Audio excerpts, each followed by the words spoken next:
Our ring announcer, Kwena Mabena. Ladies and gentlemen, good afternoon and welcome to this afternoon's star-studded boxing event at the Boyson's Boxing Club. Proudly brought to you by the Gauteng Boxing Promoters Association together with SABC Sport for the love of the game. Without wasting time, let's bring in the first bout of the afternoon. It's a catch weight 53 kilograms over 4 rounds. Let's bring in, fighting out of the blue corner, Lutuli.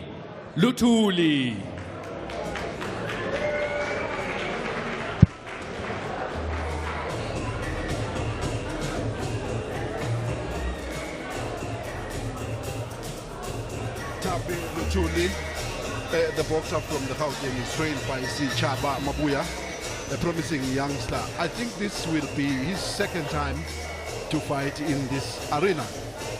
It's going to be interesting to see what Tammy do tonight, because in his last fight he walked away with a W, which is a victory. Boyson's, as Colin Nathan said, has become a mecca of boxing in the Gauteng province.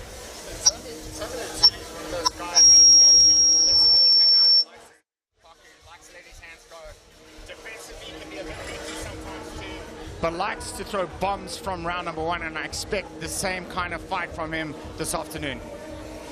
Development tournament, and even if you look at the two boxers' CV, it tells you that these are young, up-and-coming boxers. It's a very good thing for the Gauteng Boxing Promoters Association to make sure that they don't focus only in A-class fight. I'm talking, you know, high-profile fights. It's also very important to look at development. As you can see, Nang Utami Ninabenkosi, Uyakwata Umbana is walking to the ring where he will be up against Andile.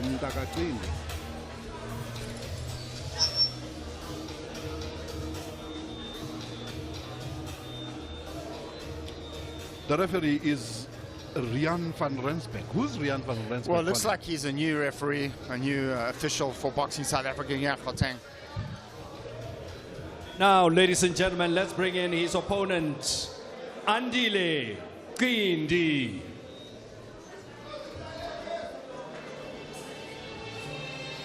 Andile Grindi, also from the Gauteng province. Umbana Naye, new in the game, as we said, that is development. He's only had 4 fights, a win, 2 losses, and a draw. Uyazizwa umbana uyazivocavoca sekokugcina ke kodwa lokuzivocavoca okuningi kwenziwe ejimini preparing for the fight. Osekusele ke manje ukuthi enze lokhu abekwenza ejimini tonight.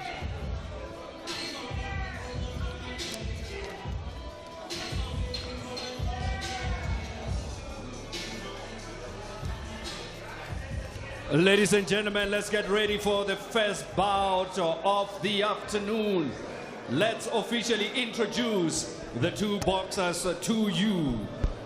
Fighting out of Gauteng, weighed in at 53 kilograms, wearing the white and green, with a fight record of 4 wins, no losses, 1 draw, a total of 5 fights. Ladies and gentlemen, Bubesi Lutuli. His opponent fighting out of the red corner, also from Gauteng, weighed in at 51.2 kilograms, wearing the black trunks. 1 win, 2 losses, 1 draw, a total of 4 fights. Ladies and gentlemen, let's welcome Baby Blues, Andile. And now let's officially introduce the officials, the judges, Linda Ngakeni, Tony Nyangiwe, and Don Bench. The man in the middle as the two boxers answer to the bell, Rian van Rensbeck. Okay, boxers.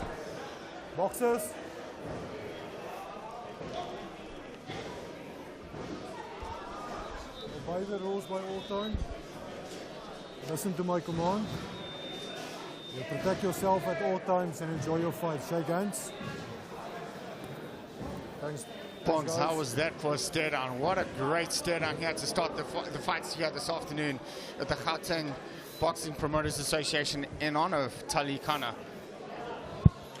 Yeah, I noticed that Uqindi is trained by Upushi Mabele. Pushi Mabele produced a champion a week ago in Bloemfontein, where John Section 29 dethroned Level as a South African middleweight champion. Well, he didn't just dethrone him, he destroyed him. So there's a lot of confidence in that gym.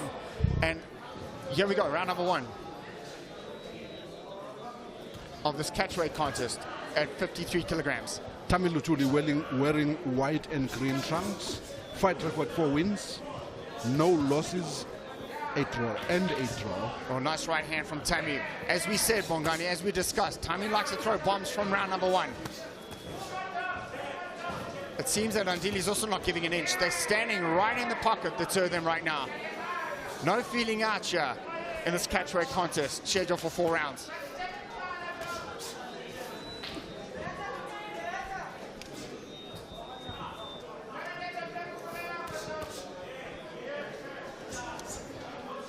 Tammy Lutuli nina benkosi uyayithwala imbi ngamaqoma uyisa kuye umntaka Qindi, popping and weaving and letting right go his hands. Sorry, Bonds, good right hand from Andile there.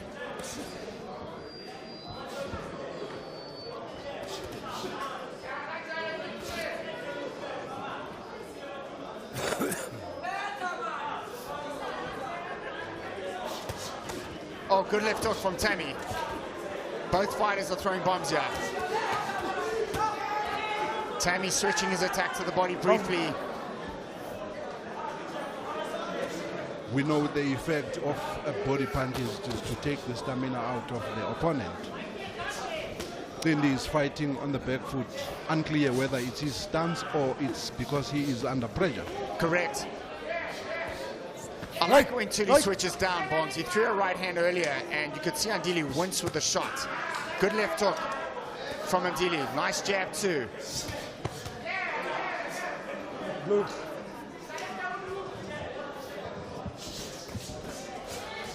Both fighters throwing large amounts of leather here in the opening round.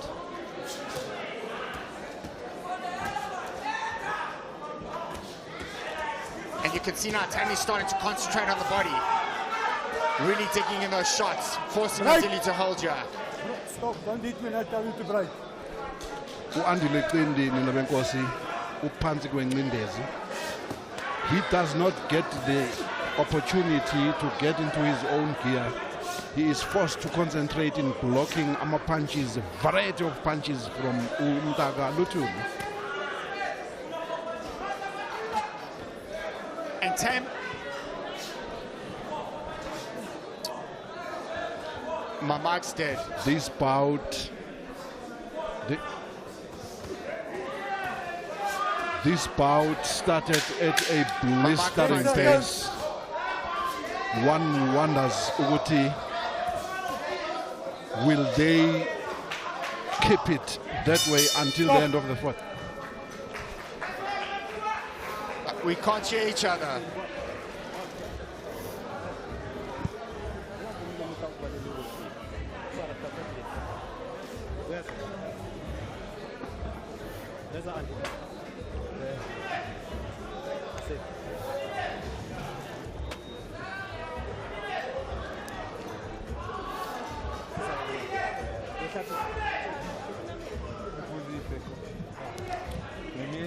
Well, it's a fast opening start from both fighters, not giving an inch either man. And I just felt that Lutuli maybe slightly edged that round just because of his decent body shots and body attack. Bongs, I don't know if you concur with me. I concur with you, and also remember that judges look out for the aggressor. Sometimes, whether all his punches land or not, it's a different story, but he is kind of dictating the terms of the fight. So into round number 2 we go, the schedule 4-round catchweight contest at 53 kilograms. Very competitive opening round. Good right hand to start the round from Tammy. Andile countering with a nice right hand over the top. Both fighters again not giving an inch.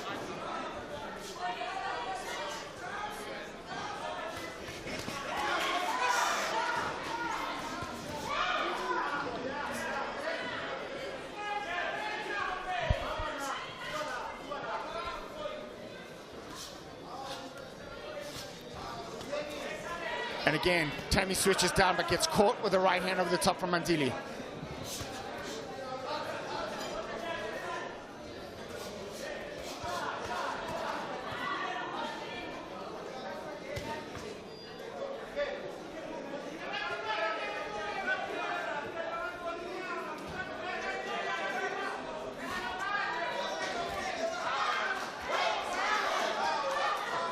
Tammy Lutuli Ninabenkosi is fighting a very clever fight, only if he is fit to last the distance, because he is using too much energy. But I'm saying putting Uqindi under pressure, forcing him to fight on the back foot, it takes away the effect of the punches that Uqindi would throw back, because there is no power, or there is no effect in a punch that is thrown when a boxer is on the back foot, unless of course that is how he fights. In this fight, I don't think Uqindi, that is his style of fighting. He is fighting on the back foot simply because he is under pressure. What's your inside? Yeah, and I'm glad the referee picked it up. There's a lot of cuffing shots with the inside of the glove from Andile. Andile claiming he slipped there, he was spun around on his boxing shoe. And that's because he missed with a shot. Oh, nice right hand from Tammy. And again on the inside, Tammy switching downstairs and coming back up. Again, Bonds, I'm going to agree with what you said in terms of the pace from Lutuli. Lutuli Ninabenkosi. Ngati ubaselwe ibonkolo. I'm looking at Lutuli, Colin. I'm reminded of the pint-sized baby Jake Matala, who was known for his relentless punching and attack.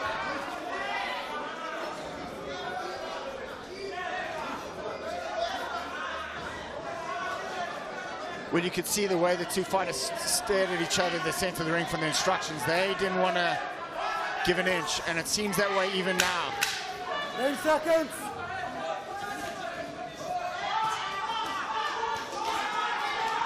One thing. Oh, nice right hand. Wow. Stop. Stop.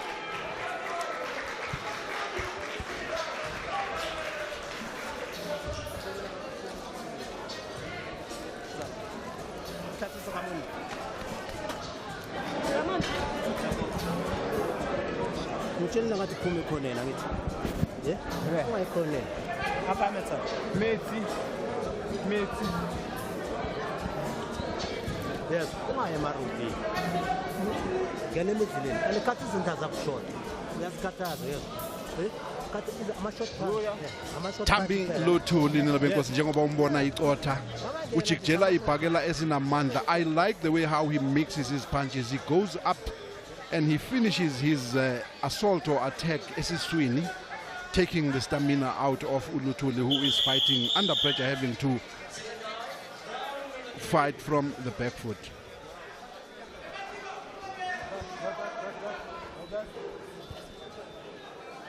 Yes, so for what it's worth on our unofficial scorecard here on the TK, I've got Tammy Lutuli up by 2 rounds.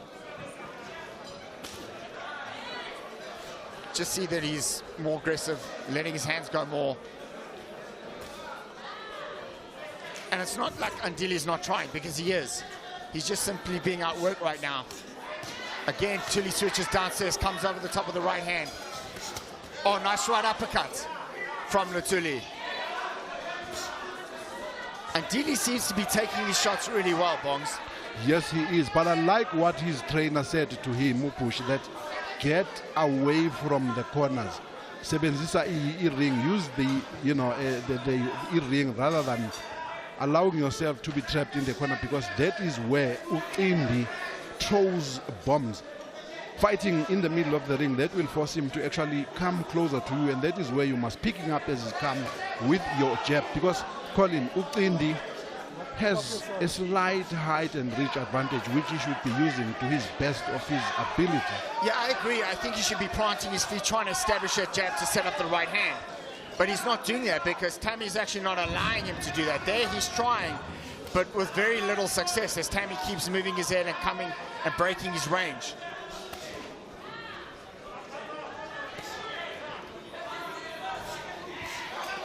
Qindi may be under pressure, Colin, but he is well aware of what is happening in front of him.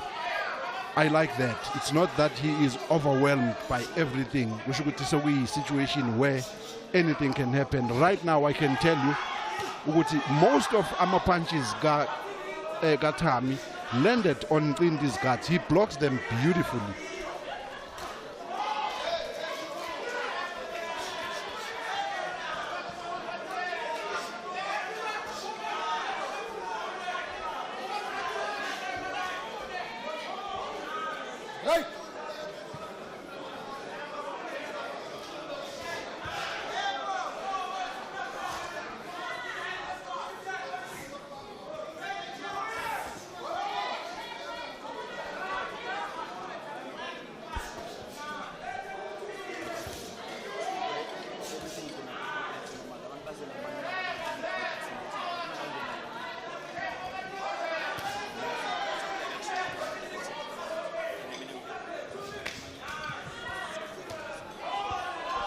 I really do like the way Tammy digs those shots. Oh, good right hand. Whoa. And that hurts. Andile, he's holding on now. His leg stiffened and he was definitely hurt and buzzed at that moment. It was an overarm right straight on the button that almost dropped Umtaka Qindi. He cleverly held on, saving himself from a knockdown. 10 seconds. Qindi is hurt, bleeding from the nose, the balance gone.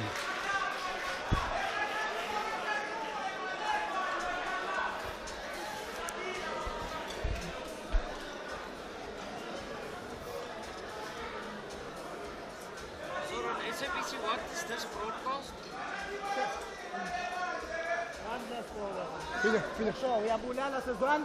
And let's take a look at the right hand if we can pick it up here on the slow-mo. It was a real rocky round for Andile.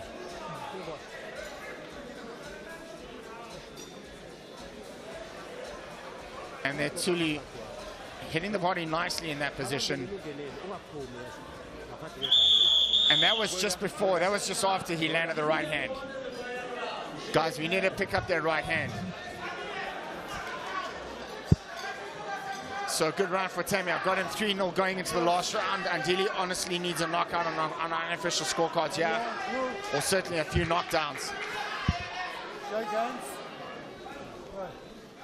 And Lutuli looks really tight. I think that last round took a lot out of him. Let's see if he can keep up the momentum and hurt his opponent again. I want to give credit to Lutuli, Colin, trainer wakhe uSichaba Mabuya. This bout was not on. These guys were like a standby because there were problems regarding the tournament.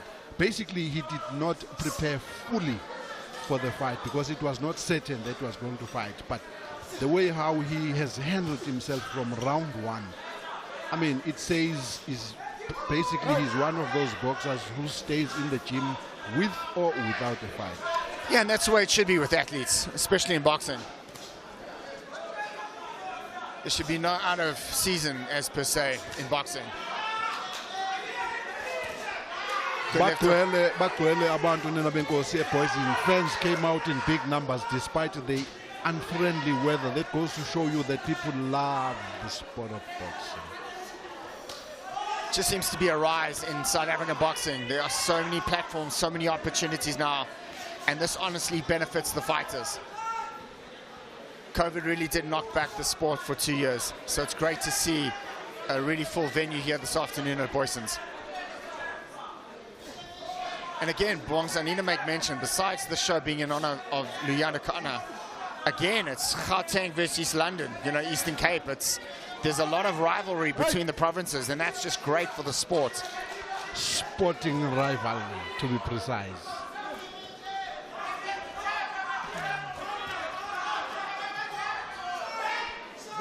Tammy Qindi walking his men down to what will be a unanimous point decision. Good fight. Never mind the pressure Qindi has been under from round one. He stood his ground. It's for that reason that he is still standing. Not just standing well, connecting with beautiful punches now towards the end of this round. He knows he's got to do something.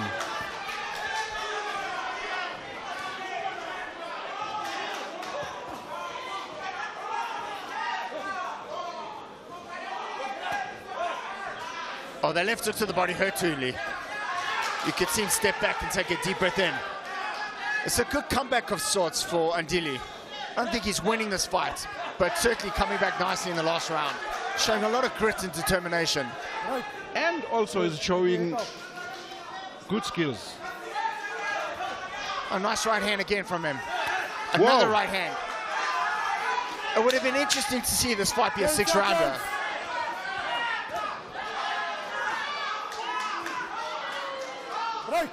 Right. That's a guy, stay back. Referee Rian van Rensburg handled this fight beautifully. He did not interfere with action. He gave these two boxers room to express themselves. Phelile ke impini namba inkosi emzutswaneni emini phakathi kwakhe uAndile Cindi kanye noThami Lutuli. Sesezandleni zakhe ke uLinda Nqakeni, Tony Nyangiwe and Don Bench to tell us who walks away with a W. Remember, Lutuli is yet to lose after 5 fights. Nayi isilomo sakho nina benkosi Thami Lutuli. Esebenza indlela yakhe eyaphambili engavumi nangempela nakancane ukuthi ayimumva, kodwa ke ithe impi nasiseyela emaphethelweni wavuka okumbhulelo uCindi nina benkosi eshaya ibhakela ezinhle, accurate punches, head and body blows zonke, futhi ngingakusho lokho ngithi ziyitholile indawo kuye uThami Lutuli. As Colin Nathan said, it would have been nicer had this fight been a 6-rounder, because it looked like Andile Cindi was gaining a second wind towards the end.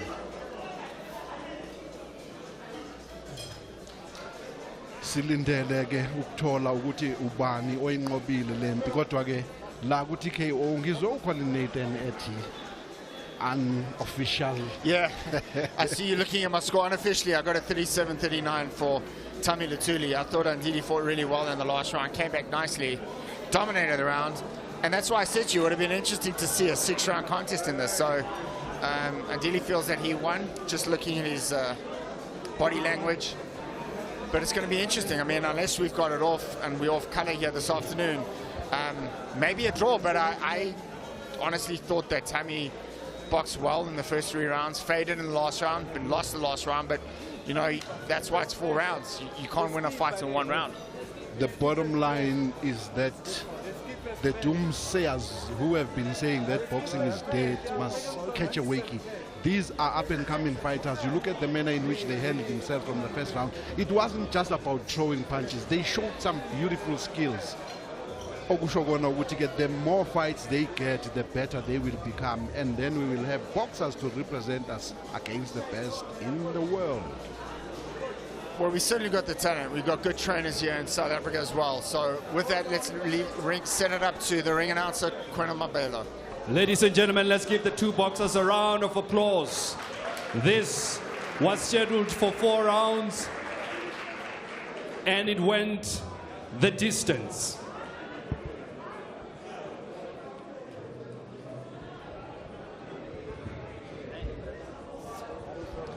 And this is how the judges saw it. Judge Nqakeni, 40-36, Cindi. Judge Bench, 40-36, Lutuli. And the final and deciding judge, 38-38. The fight is a draw. I thought that Thami Lutuli won. I am very surprised by the major swing in terms of one judge having a shutout for one fighter and another judge having a shutout for the other fighter, and then probably the most sensible 3rd judge having it a tie at 2 rounds apiece. Your thoughts, Bongani?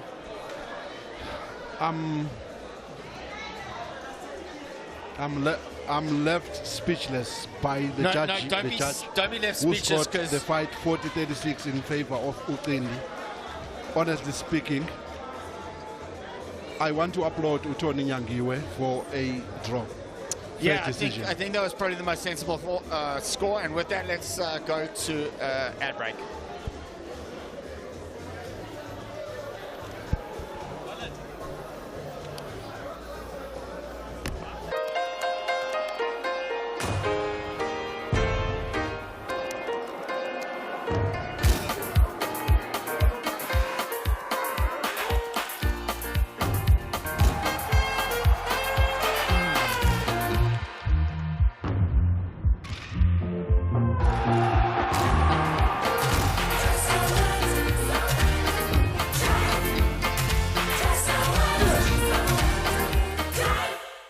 This Sunday, TP Mazembe goes head-to-head with RS Bekane in a bid to conquer. Catch the CAF Confed Cup live. RB Leipzig goes to battle with FC Augsburg in the Bundesliga. When the dust settles, who will remain victorious? See the war unfold live. Al Ahly Tripoli take on Ezga Makeba. Ezmnyama Ngenkani, happy people in the CAF Confederation Cup. Enjoy a whole lot more action live on SABC Sport Channel on OpenView 124, SABC DTT, SABC TV channels, and on Telkom 1. Heavy is the head that wears the crown. And no one understands this better than our very own African champ that enters the football pitch. The champion. The one that celebrates in victory with pride and also loses with honor. The one that never surrenders and never backs down. The entertainers, the crowd pleasers, the counter-attackers, and the shot stoppers. It's the magnificence of our champions, handmade and crafted on our beautiful African soil. Gets the ball into the back of their net, they take the... Witness the triumph of the 2021-2022 Total Energies CAF Champions League and CAF Confederations Cup. Live on SABC Sport channels, SABC TV channels, and SABC radio stations in your language of choice. This season, we are #crowning champions, and we love it here. Proudly brought to you by SABC Sport.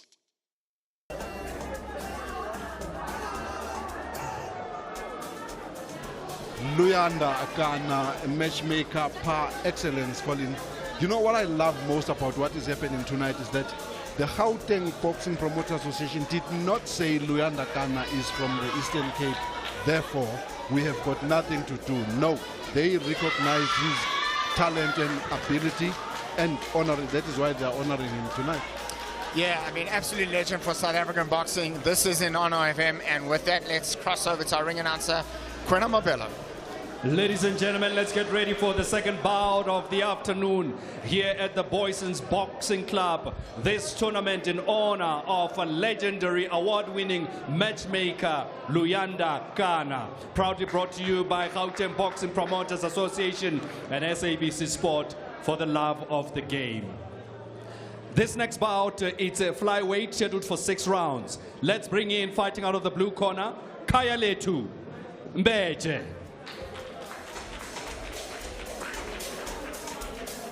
Kayaletu Mbeji, excuse me, Bongs, has a very deceptive record. You look at his record and it's not great, but he can box. He's got good skill. And when he turns on the heats, when he's having a good day, he can really perform well. Yeah, I remember when I first saw this youngster being trained by Ngakeni, who is now the judge, together with his wife. I saw talent. I don't know what went wrong, or maybe it was a case of taking wrong fights or fighting in the wrong weight division. But in terms of skills, the boy has got it. Yeah, I agree. I think he was overmatched early on. And let's see if he can turn his career around. Like I say, you look at the record and it's not great. Not great at all, Nina Benkosi. Ezimbini, Ezishakalombili. He could only win 2 of those, 5 losses and 1 draw. If I am not mistaken, Colin, in his last fight, he got stopped in the very same ring. I can't recall. But I'm glad that you're not left speechless, because we do need you this afternoon for your input and commentary. I mean, the scoring of the previous fight by one judge who scored it 40-36 in favor of Uqindi, I was disturbed. Quena Mabena is ready to give us. Ladies and gentlemen, let's bring in, fighting out of the red corner, Theo Ngaipi.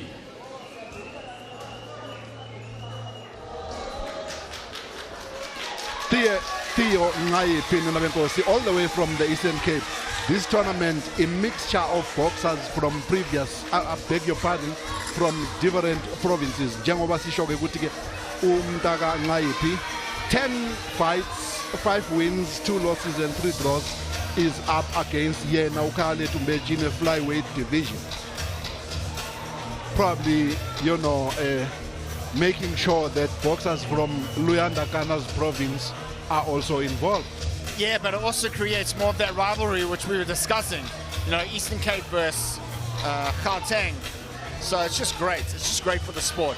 But we got to make mention that even though it's an Eastern Cape fighter, he's based here in Gauteng with trainer Bernie Bellman. Bernie Bellman, Ninabenkosi, unsung hero, has produced a number of world champions. That includes Malcolm Klassen winning the IPO. He was also in the corner with Gert Strydom when Malcolm Klassen won the IPF junior featherweight title from Kaishas Baloyi in Mafikeng. Ganti, right now he has the reigning South African bantamweight champion in Ronald Malindi, the king. Ladies and gentlemen, let's now officially bring in the 2 boxers. Let's give them a round of applause as we prepare for this one. It's a flyweight fight scheduled for 6 rounds. Fighting out of the blue corner, fighting from the beautiful province of Gauteng. This is the first of the Gauteng versus Eastern Cape matchups for the afternoon. Weighed in at 49.7, wearing the silver and maroon. Fight record: 2 wins, 5 losses, 1 draw, 1 by way of knockout. Ladies and gentlemen, Kaya Letu, Machine Mbeje.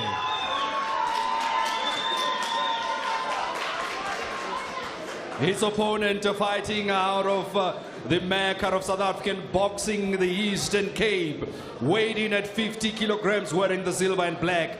Record of 5 wins, 2 losses, 3 draws, 3 by way of knockout. Ladies and gentlemen, Theo Ngaipi. Our judges for this fight, Rian van Rensbeck, Simon Mukadi, Pumeza Zanakile. In the middle, Mfundo Mvandaba.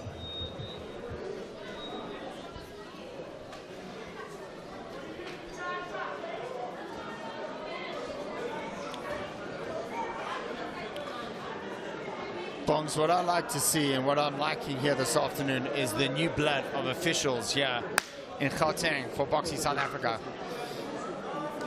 Mfunda Mvandaba is a new referee, and it's great to see new blood in the ring. In an actual fact, Mfundo Mvandaba coordinator has been around for quite some time. It's just that he is a busy man. He is in the South African National Defence Force. Got a Southbourne Mbeji, orthodox fighter in Theo. You can see straight away Theo wants to get on that jab and try and create that range and space.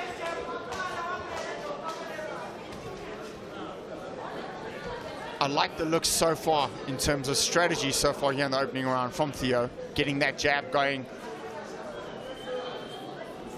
And Mbeji trying to just see what's going on here, trying to assess the situation in front of him. Seems to be a little bit confused in terms of range at the moment. And what he needs to do is break the range, because if he's going to stay in that position, he's just going to get outworked on the jab, Bongs. Theo Ngaipi initiating the complexion of the fight. He wants to get things under control. The fight must be fought in his terms. It looks like the fight is being fought so far in his terms, working behind his stepping jab, pushing Mbeji on the back foot. Mbeji needs to make use of his southpaw stance, make it difficult for Ngaipi to do as he pleases, but this far it looks like Ngaipi is the one scoring with some beautiful punches. But again, nothing much has happened. You don't know, maybe Mbeje is still sizing up his men. Still a long way to go. Yeah, 6 rounds.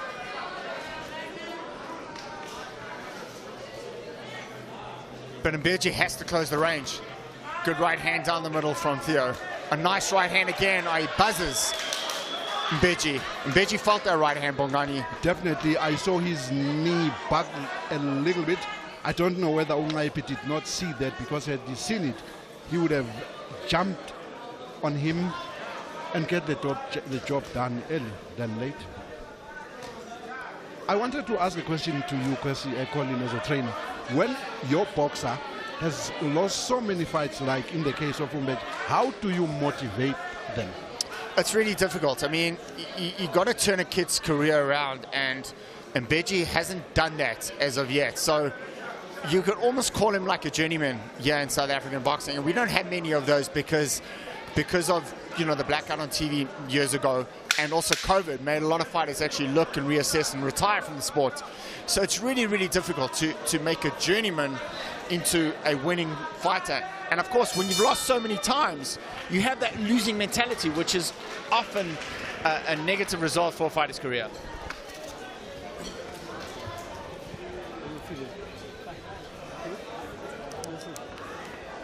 I thought it was a good round for Theo.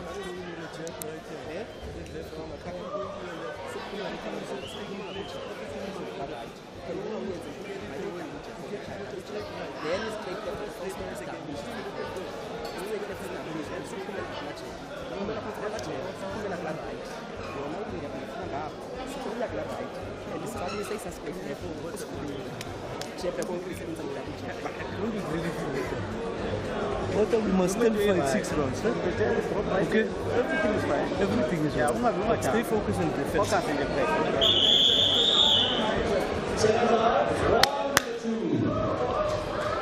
So round number 2 scheduled for 6 of this flyweight contest. Yapi versus Mbeje. How was that, Bongs? That wasn't too bad, was it? Not bad at all. Thank you very much, good sir. A southpaw versus orthodox. For what it's worth, I gave Theo the opening round. Really did catch his man with a good right hand, buckled the knees of Mbeje. In Kaya Letu, as we discussed, you know, he's got good skills, been overmatched in his career, journeyman-like kind of status, and he really has to close the gap here in round number 2 if he wants to win this contest, Bongs. Yes. It's also interesting to see Ekonen Lake Ungaipi, Benny Payment being assisted by Charity Mukondeleli, who at one stage was his boxer. And it's turning out to be a really good trainer here in South African boxing. Yes, he trains Prince Jomo, who will headline this tournament tonight in the defense of his South African junior welterweight title. I really do like the skills of Theo.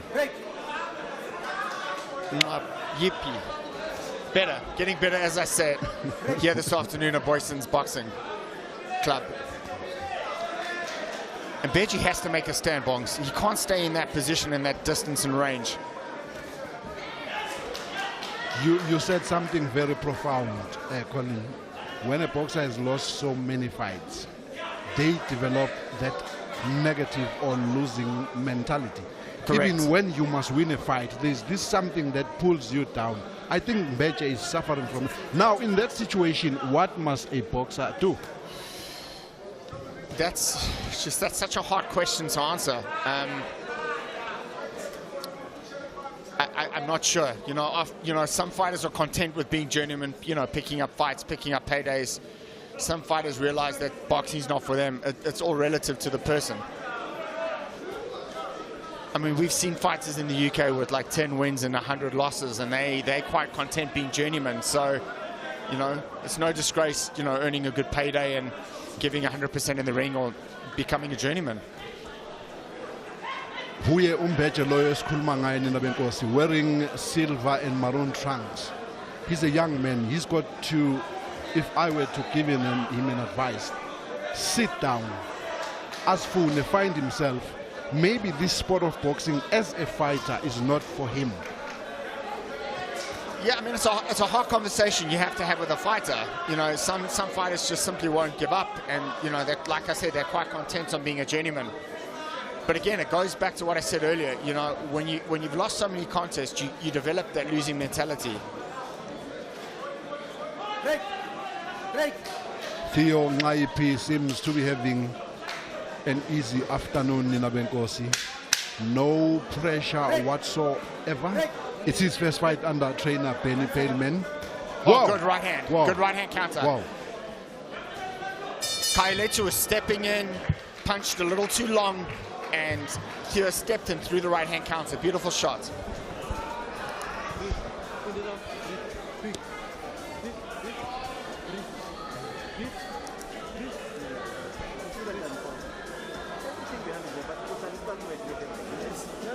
Very good round. This jab is working for us. You see, Slow motion, stepping jab. Theo Ngaipi waphendula uMbeje nge-straight right. Siyitholile indawo kodwa ke the effect of that punch was not that much because Theo quickly picked it up and he stepped back. Kodwa esingakusho njengoba ubona, Theo initiates the complexion of the fight. It suits him beautifully. It's not a tough fight.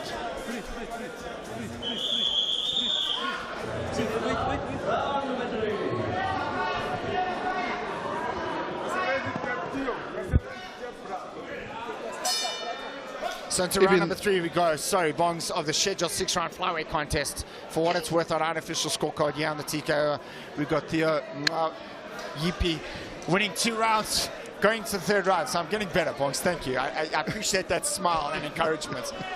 Again, I want to say you've got a southpaw in Mbeji, and Theo being the orthodox fighter, really establishing his range, getting the jab going, caught his opponent with a good right hand there again at the end of the 2nd round, and looks again to be setting up the right hand.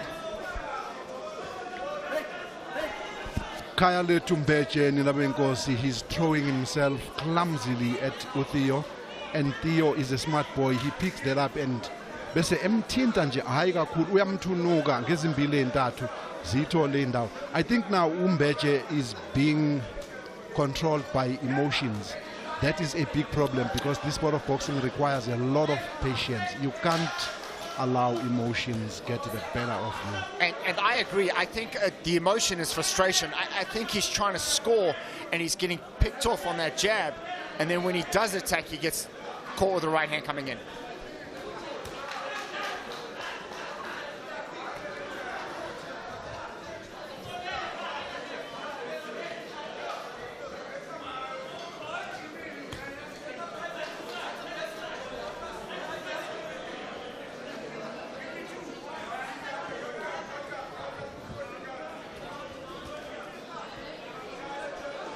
You know, when a contest is one-sided, you get told that by the silence in a boxing arena. It's quiet compared to what was happening in the previous round. Not because the bout is boring, but simply because bonke abantu, they know this sport of game. They can see that Ngaipi is cruising. Only if Mbeje can do something, you will then begin to hear that noise. Yeah, I agree with you. I think Theo's in control, total control at the moment, enjoying himself, boxing beautifully behind the jab. He's got the distance and range and he's using it effectively. And there you see Mbeji trying to change his levels, but simply he's changing his levels, but his levels are being changed in the wrong position. And that's why he keeps getting nailed on that jab all the time. So this, for us, here on the TKO, well, certainly unofficially is another round banked by Theo.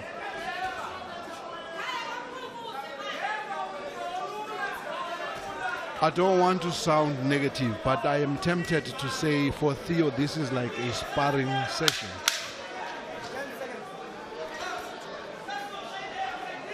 It's going to be interesting now to see if he can pick up the pace and force a stoppage or knockout.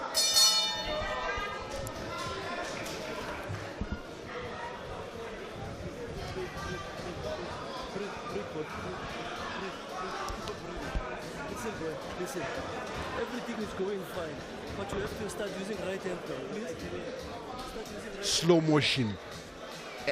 Andile jab Ninabenkosi shaywa umntaka Ngaipi. Stabbing jab. Whether it lands or it doesn't, it gives the opponent a problem because it says, oh, yimalapo ume khona. It means the opponent must step back, regroup. Unfortunately, Kuma judges, that works because you are the busier boxer.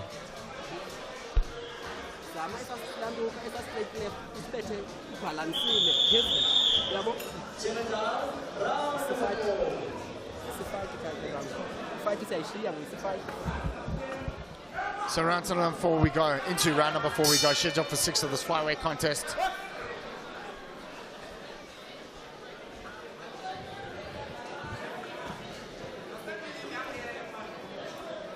Don't be too critical, Lapo Ekaya Opege Lempi, of what you see. This is a development tournament. These are newcomers in the sport of boxing. They are still going to make mistakes. Basafunda, Yimfunda Makwela. So bekezela, be patient. Jangoba nabo, be patient in what they do. Theo Ngaipi taking the fights now straight to Kayale Tumbeje. Wow. And it seems that Theo wants to pick up the pace and start putting on the heat. Letting his hands go with mean intent. There is a certain gear that Umbeje must shift into. Which one exactly, I don't know, but up to this far, this is a landslide. This looks like a landslide victory for Umtaka Ngaipi, although there's still 2 more rounds to go.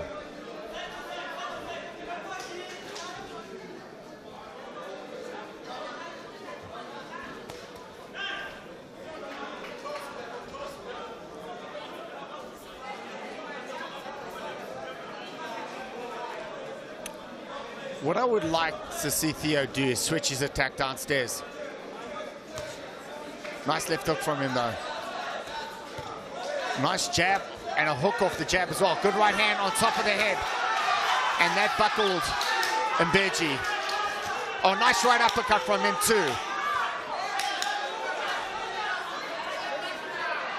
As I said, it's going to be interesting to see if Theo can force the pace a little bit more, turn up the heat.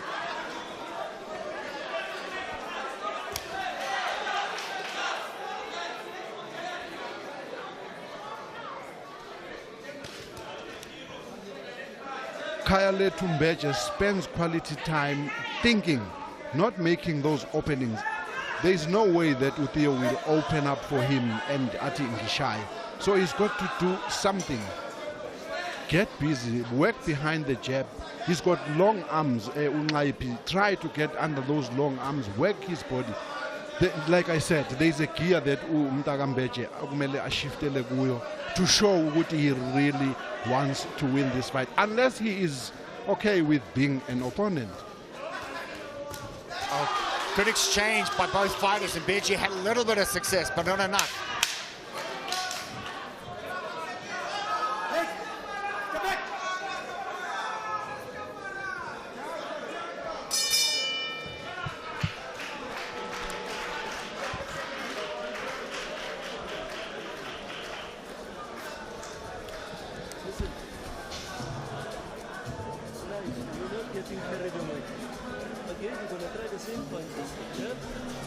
Mbeje, ubezama umntaka Mbeje ethi uthatha impisa kuye Ngaipi kodwa ke he lost balance. Luckily Mfundo all sound in my was closer, he saw everything. Good cha, it wasn't an official blow, but ibhakela eziningi ezinamandla nina benkosi njengoba ubona left and right ziphuma kuye umntaka Ngaipi, zithola futhi indawo zimnyakazisa uMbeje, who needs to do something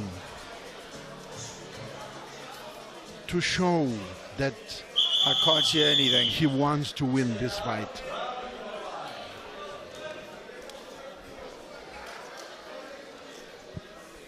I can now, sorry. So into round number 5 we go, scheduled for 6. In situations like this, we always say a boxer like Mbeje in this case needs a knockdown. But when you look at his knockout ratio, non-existent, only 1 knockout. So Luto, that unexpected moment where he can spring a surprise and put Ngaipi down. Yeah, unofficially I got Ngaipi winning every single round. The shutout, 40-36 so far. and 2 rounds to go. And it seems to be that PP's just going to be cruising.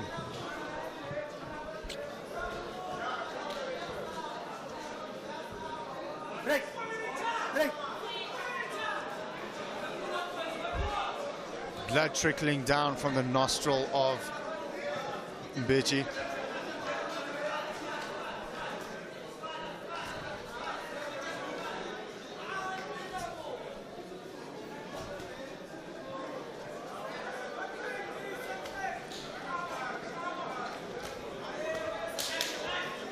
Ngaipi mixing his punches beautifully.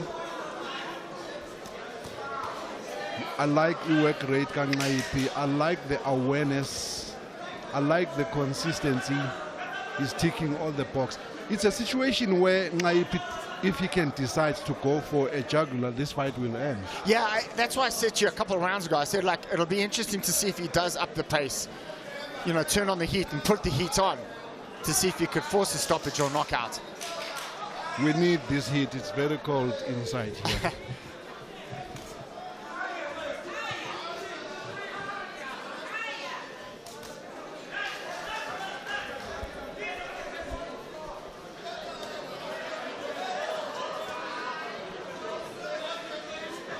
Very strange. The person who should actually be fighting the way Mbeji does is Ngaipi Colin, who is well ahead on points.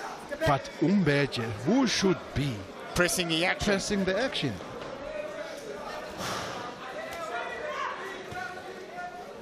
And there was that body shot that I was asking for, that I would like to see Theo switch down to, and now he's got his man hurt.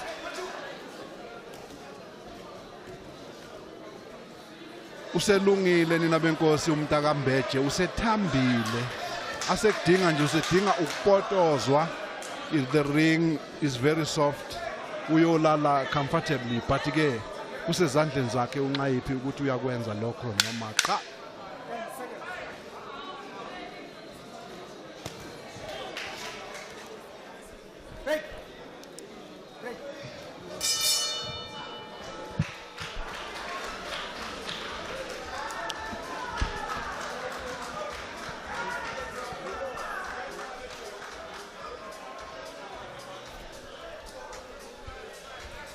And there you see the same complexity of what we've seen here this afternoon with Theo just,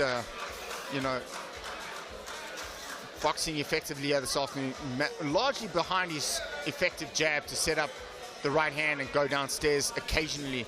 I still think that had he, or rather if he does turn up the heat, he could possibly force a stoppage here this afternoon.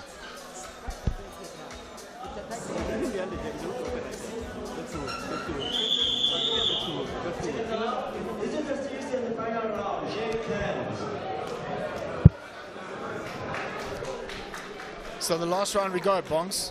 It's been a good afternoon so far of good boxing. Seen some good action. This is only the second bout. Obviously, we building up towards the main event, the South African Junior Welterweight Championship between Koteli and Dlomo. Dlomo, the defending champion, winning the championship against Tiger on a split decision.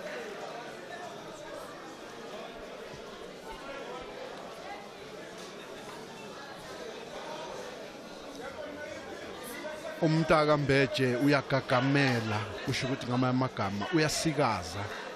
There is no time for that in boxing. In boxing, you gotta let your hands go. It doesn't mean that every punch that you throw must hit the target, but letting them go, it confuses the opponent. But lento yokuhesitata kukaMbeji, it allows uNqayiphi ukuthi yena enze what he intends to do, because it's not that all the punches uNqayiphi unleashed hit the target, but it kept Mbeji thinking, also blocking the way of him coming straight to Ngaipi.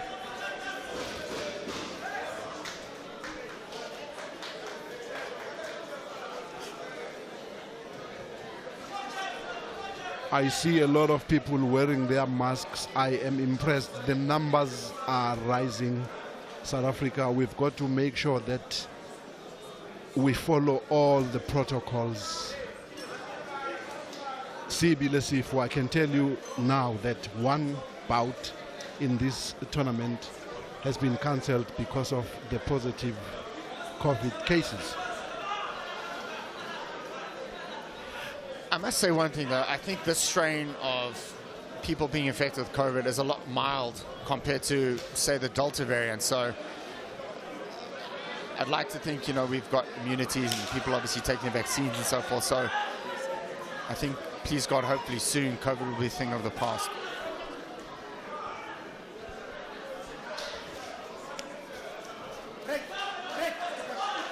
Something has been whispered to my ear. This forces me to eat my words from what I said about the fight being called off because of a positive COVID test. Apparently, a retest was done and the results were negative. So good. That means we've got more action here this afternoon at Boysons in Gauteng, South Africa. So looking forward to that this afternoon.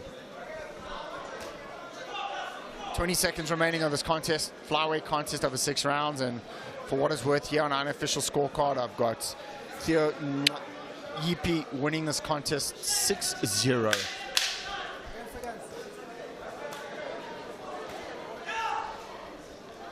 Selwyn Nathan, who was the CEO of Vodacom, there was a launch of Vodacom Challenge. It was called Uyeza Umoya, Jewish boy. He said, Uweza Umiyao. So I'm not surprised by you saying, Theo Yipi. You need to remember my nickname. You need to remember my nickname. Amazwibela nina benkosi impi lapho seyiphela emzuliswanweni wokugcina uyazama umntaka Mbeje uyayilahlela, literally throwing that jab. Njengoba ke you can see sinobele siyiqala from ku round 1 lento sikunikeza yona wena oye waphathwa isisu wagijimela endlini encane. Yiko ke lokho kwenzakele ima iqala impi. uTheo umntaka Nxayipi ubezenzela umathanda ngobuso nangomzimba ka Mbeje. Surprisingly uMbeje wamvumela ukuthi nangu uphansi uMbeje kodwa ke it was not from an official punch. It's for that reason that the referee Umfundo Mvandaba did not conduct a mandatory 8 count. Theo Nxayipi uyazikhethela lapho afuna ukushaya khona, ashaye ngendlela futhi efunwa uye. Again, uMbeje athi zenzele mbanakithi. The expectation was that izothi impi uma iqhubeka uMbeje akhiphe amangwevu abekufihle esikhwameni enze esibukwayo. Kodwa ke nasi islomo bukela. Theo, beautiful uppercut. I like the body shift when he throws that punch, the balance, because it's from the hip. Bam! Beautiful uppercut. Theo Nxayipi. You could tell, or you can tell ukuthi yonke into ayenza nangu uZahara lempi lo mdlalo wesibhakelana benkosi seloku kwathi inhlo umdlalo wabantu akukhethe bala lamuntu. She is one of us because she is in the sports, arts, recreation and culture. Zahara wodumo nina benkosi. Silindeleke ukuzwa ke the official scoring of the 6th rounder. Sizawunikezwa Urian van Rensbeck, Simon Mukadi kanye naye uphumeza zinakile to tell us exactly ukuthi ubani onqobile. Siyazi uTheo Nxayipi. What remains to happen is the official scoring, because all what we've been hearing is an unofficial scoring from us. Kwena Marara is ready for the scorecards, with the scorecards. Ladies and gentlemen, let's give the two boxers a round of applause. This one was scheduled for 6 and it went the distance. And this is how the judges saw it. Judge van Rensbeck, 60-54. Judge Mukadi, 60-54. Judge Zanakile, 60-54. All in favor of the winner by unanimous decision, face to face. Theo, Naipi. With Theo Naipi, unanimous points decision. All judges agreed with 60-54 is the appropriate scoring, which simply means there's not even a single round that Mbeche won. Yeah, agreed. I mean, at least we got that right this afternoon. I mean, compared to the first fight where there was a shutout both ways, which was, you know, you were left scratching, you know, your head and so forth. So at least the judges got it right this afternoon. Ladies and gentlemen, let's move on to the third bout of the afternoon.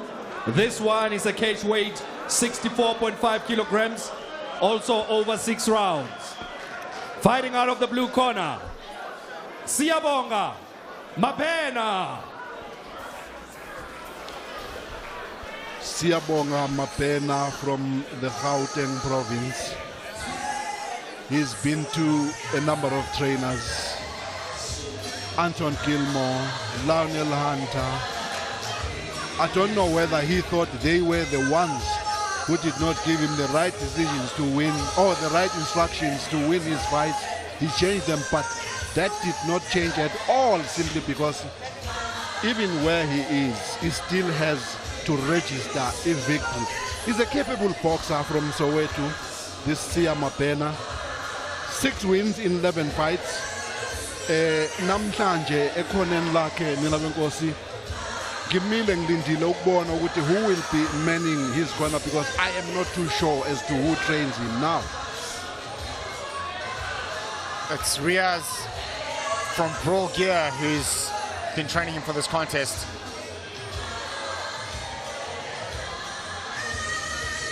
And the one thing about Siabonga is often he's not in shape for his contests. You've seen him, you know, doing really well in fights and then gassing out. So hopefully this afternoon he's in good shape for this fight. It is scheduled for 6 rounds. Catch weight at 64.5 kilograms, effectively welterweight. So let's see what he produces here this afternoon at Boysons. And now, ladies and gentlemen, let's bring in, fighting out of the red corner, Sivanathi, Nolau. And you can see the crowd here this afternoon is divided. You got your Eastern Cape fans and you got your Gauteng-based fans. The main event, Gauteng versus the Eastern Cape. It's starting to heat up here at the venue. I said it, we need this hit. Enye yezimpi nina benkosi phakathi kwayo iGauteng, iGoli lodumo kanye ne-Eastern Cape. Sivanathi Nolau, nangu Zahara nina benkosi, the award-winning musician nina benkosi. Kusho ukuthi ke ngeke wazi kule nsuku. I won't be surprised to hear that use boxing nje because she is preparing for a celebrity bout. I'm just saying.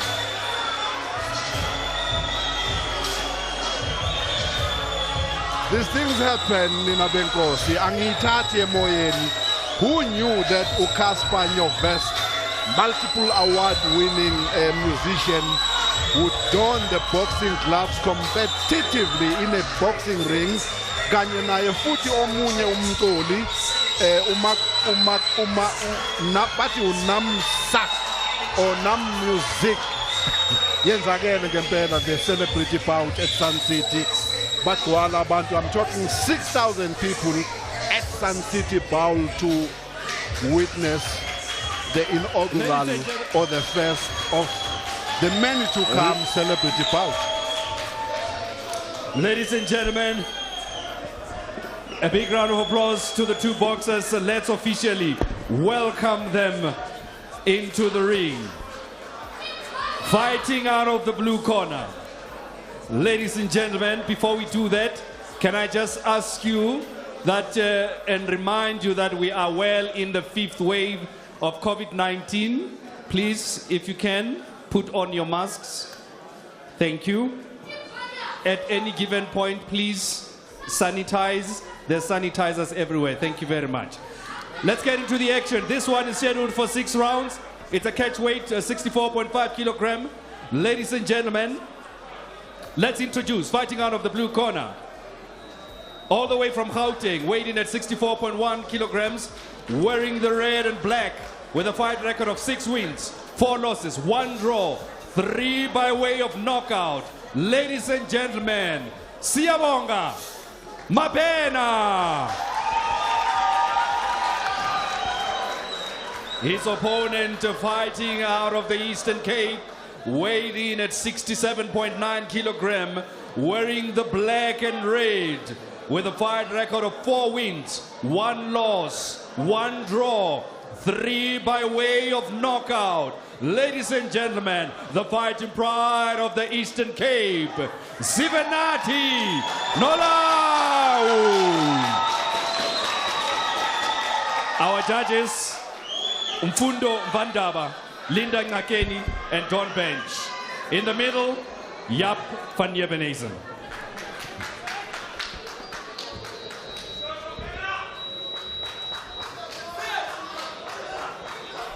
They're going to see. Oh, okay. Okay, boxers. Okay, guys, I'm giving you instructions. Keep your hands up at all times. May the best man win. Give me out boxing with a bell ring. Shake hands. Chop.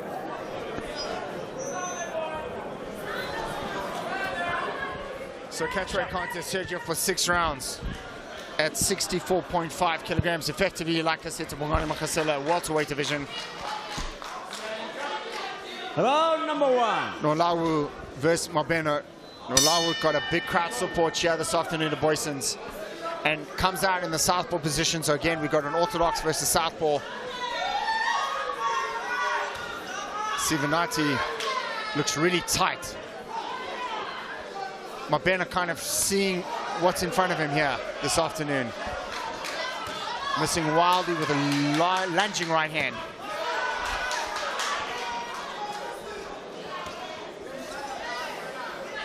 Sivanathi Nolau, wearing black and gold. Naye u Siabonga, red and black. Nolau seems to be carrying too much power. I am saying that based on what I see when he lands his punches. Angawa noma kunini uMabena nina benkosi unamandla uNolau. Caught him on a check right hook. Wow. And Mabena seemed to take it relatively okay. Was stunned, no question.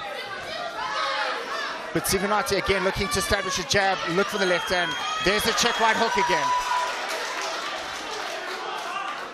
It's quite understood, Nina Benkosi. Nolau weighed yesterday 67.9. Mabena 64, a 3 kilogram advantage. We are seeing that it's for that reason that this bout is contested in the catch weight division. Well, you can see straight away Sivanathi is much bigger than Mabena. Yep.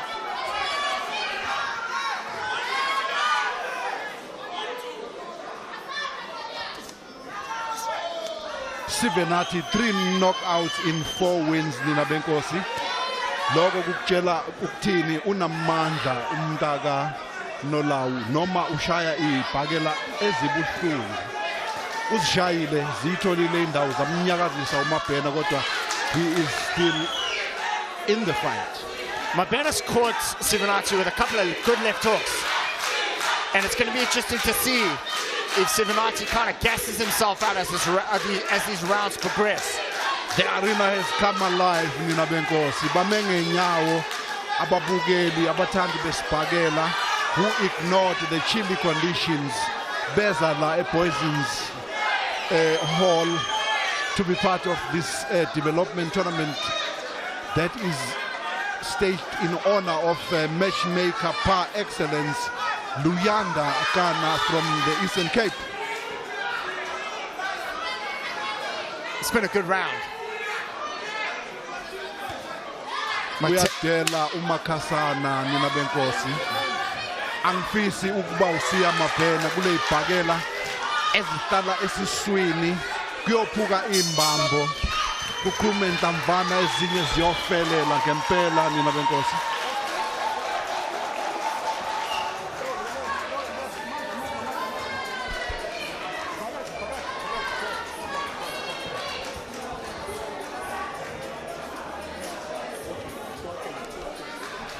slow motion, Nolau digging uppercuts, hooks, you name it, ebb and flow, in an attempt to end it before it even started. Some of those punches landed and they shook Mabena, but the determination, the will to do this kept him standing. He is still standing. We have born only Pagala Shao Nolau. Those are hard punches. Yeah, hard punches, and I thought he won the round because of that check right hook that caused the momentum of Mabena's legs to kind of dip a little bit and then be under pressure. But Mabena had his moments towards the end of the opening round, and he looks fresh on his legs now going into round number 2. It's going to be interesting to see if this momentum shifts or if it can shift.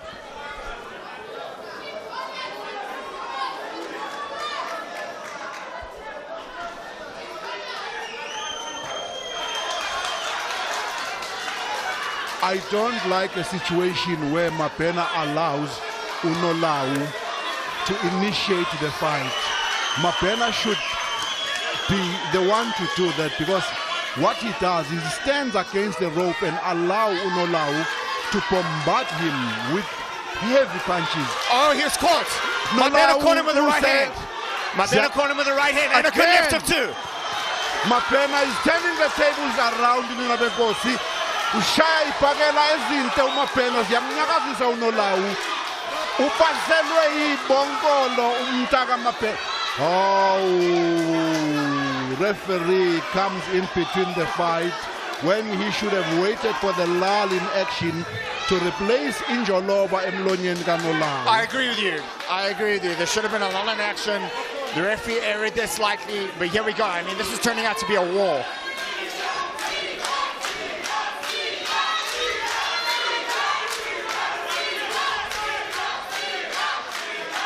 Isikhindi sikaNolau ninabenkosi sibhalwe uGoliath.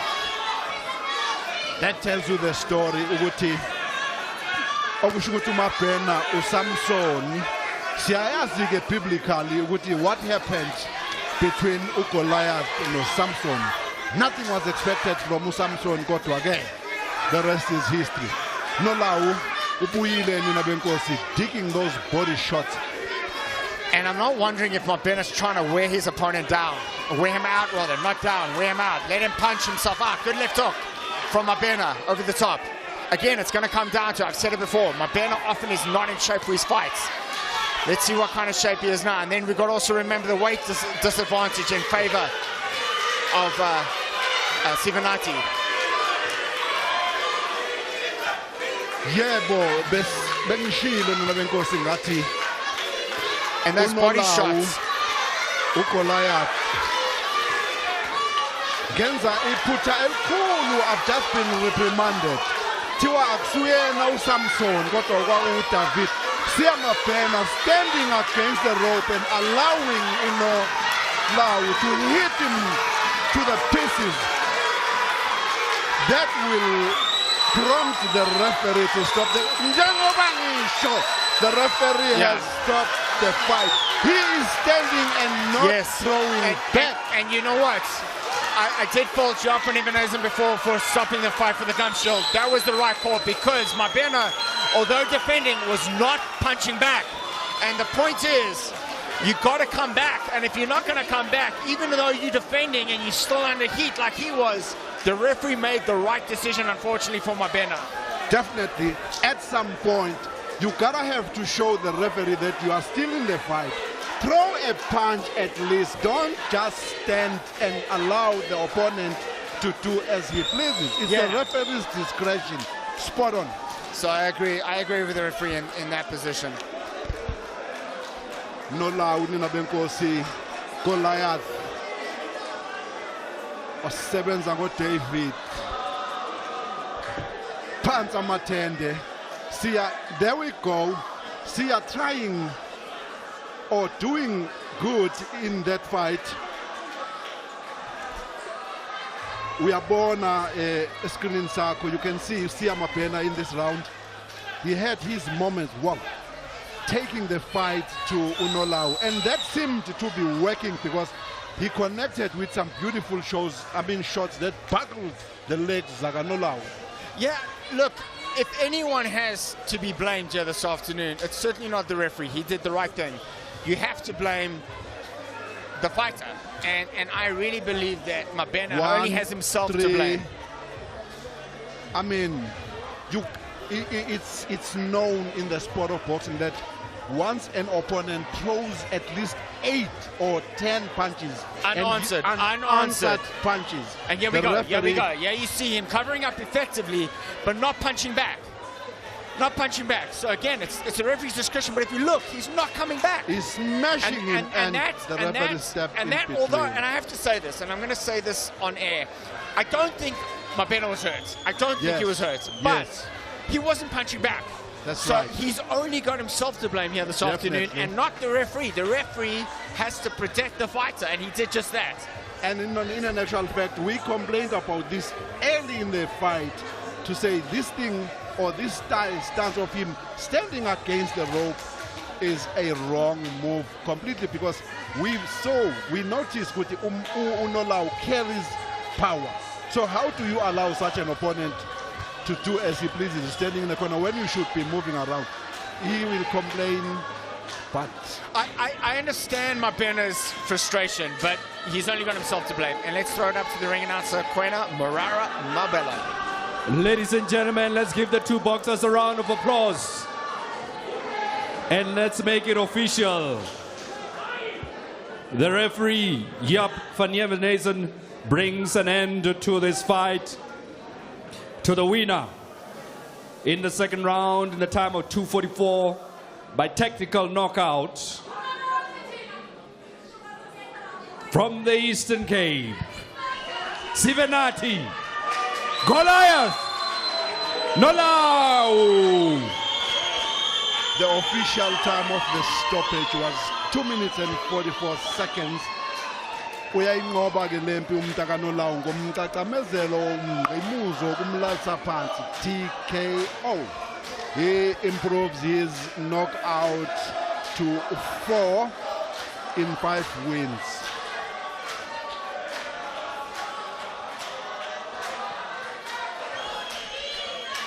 Ziyangena ibhakela zikaNolawu nina benkosi. uNolawu unamandla. He knows it. Judging by the manner in which he did himself from the very first fight, it looks like our ring announcer Ukwena is ready to introduce the next bout. Ladies and gentlemen, let's move on now to the next fight of the afternoon.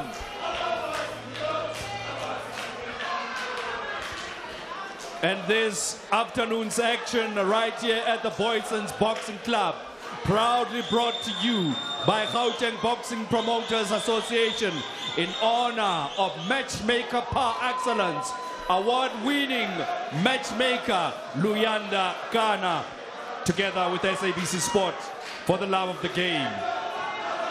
Let's introduce, fighting out of the blue corner, Mawande Matros.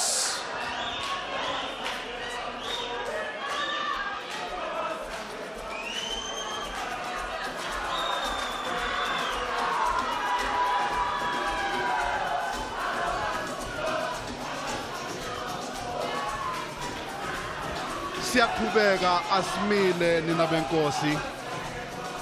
That is the catchphrase kaLuyanda Kana. He says asimile sigugula ubomu. Today he is being honored. He's being honored for his dedication, commitment, and the passion for the sport of boxing. Matchmakers don't get paid that much. They can easily leave this job.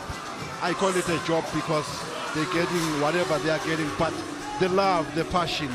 There is a long history. It will take us days to tell a story about Luyanda Kana. In short, he started this thing in a prison cell.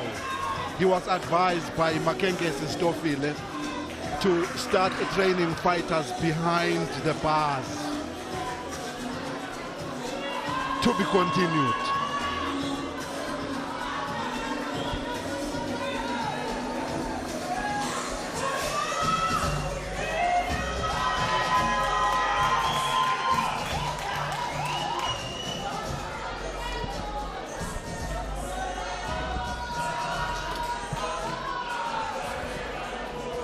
And now, ladies and gentlemen, let's introduce fighting out of the red corner, Michael Darius.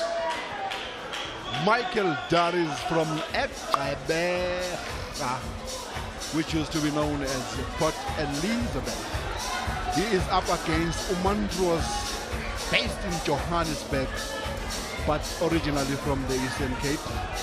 It's a bantamweight fight. Michael Darius, 6 wins, 3 losses, no draws. Kanti Umantros, 6 wins, 2 losses, 1 draw. Evenly match. Credit must be given to the matchmaker. I don't know who matched this, but I want to assume that the honor was given to Luyanda. Either that or AB Manisi, equally a really good young up-and-coming person in South African Right, boxing. ladies and gentlemen, let's get ready for the action and officially introduce the 2 boxers for this bantamweight bout scheduled for 6 rounds. Let's first introduce, weighed in at 52.7 kilograms, wearing the black and red, fight record of 6 wins, 2 losses, 1 draw, fighting out of Gauteng via the Eastern Cape, Mawande Matros. His opponent fighting out of the red corner, wearing the black and white, weighed in at 53.51 kilograms, 6 wins, 3 losses, 2 by way of knockout, fighting out of Quebec. Ladies and gentlemen, Michael Darius. Our judges for this afternoon, Jaap van Nieuwenhuizen, Rian van Rensburg, and Linda Nakeni. Ladies and gentlemen, in the middle, Pumeza Zenakili.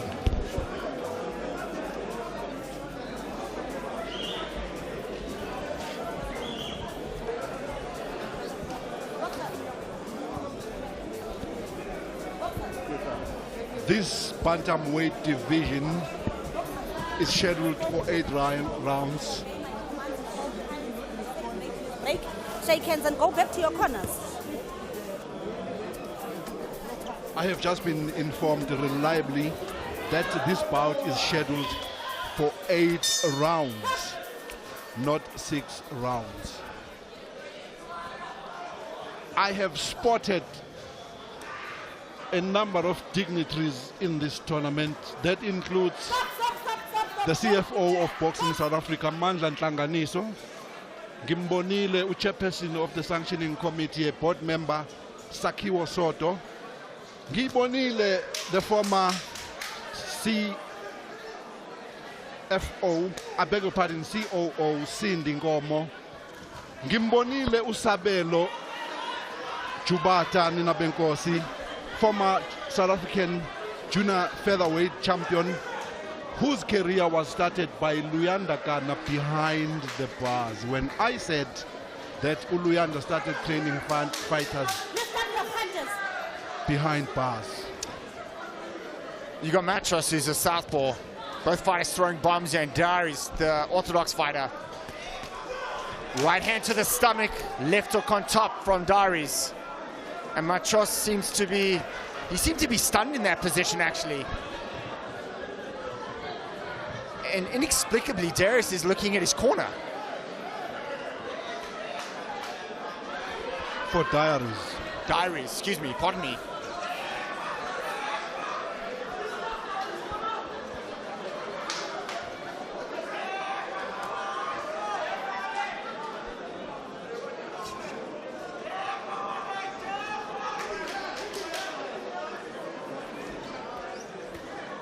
Right hook on top from Matros.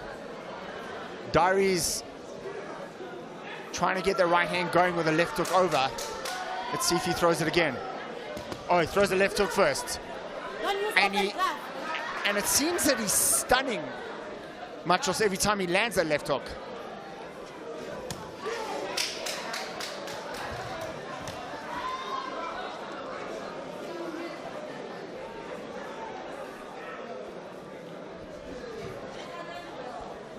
Round number 1, scheduled for 8, we've been told. Nice right hook to the body from Darius. again, he's looking at his corner, Bongs. It's crazy. Uzwile, Colin. Those punches that have been unleashed by Michael Darius, they hit the target, and you can tell. That was behind. When excuse me. That was behind the head, and I agree with Matros there. And I agree with you. I think he is accurate. Darius is very accurate.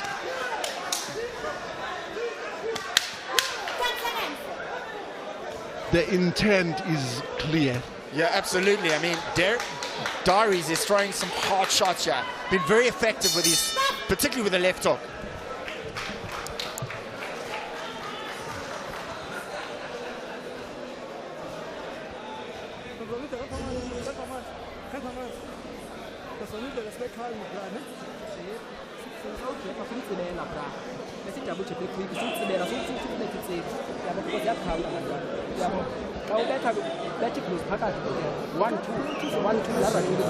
Slow motion.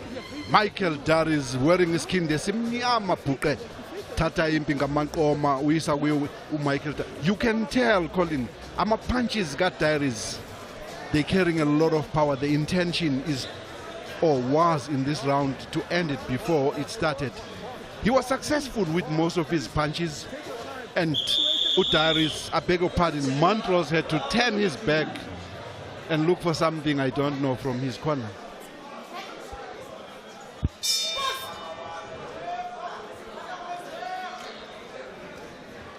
I'm looking at Montrose's facial expression.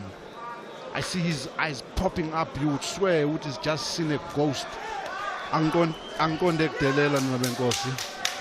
just telling you or sharing with you what I see. Wakipe ametho ngalendlela. Wow! Good left hook. And as I said to you in the first round, he threw the right hand and he came back on top of the left hook. And he threw it again, and that's what set up the knockdown. The right hand down, followed by the left hook on top.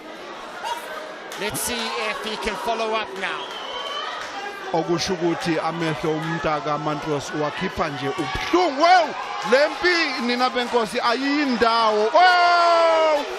Uphansi uMontrose kodwa ke nangu Darius committing an error, hitting the opponent when he's down. And Montrose's legs are still not under him. You can see the way he's jumping. He's trying to get his legs under him. Wow, uphansi wayikeda impi unompempe nina benkosi emzuliswaneni wesibili. Uyakhala uMontrose uthi I got hit behind the ear. Officially in boxing, that is described as a rabbit punch. It doesn't count. Sizobona kuslomo whether it indeed landed behind the ear, but the fight is over. Well, he got up and his legs betrayed him, so seemed to be really, really hurt when he got up in that position. Iphelile impi nina benkosi. Sishilo Sati, the intent was clear from the side of Darius from the very first round. Phakela akade shaya bezinamandla. Umntaka Montrose nangescreenini sakho ubukeka ekhathazekile, is disappointed. Slow motion. Bam! Left and right combinations. Pants amatende. That was the first knockdown. Wavuka umntaka Montrose. Waqoqa. Bam! Kilikiti. Yeah, so it's the right hand followed by the left hook. Wow. And yeah, that was a fair shot. That was a fair shot. Yeah. Fair shot.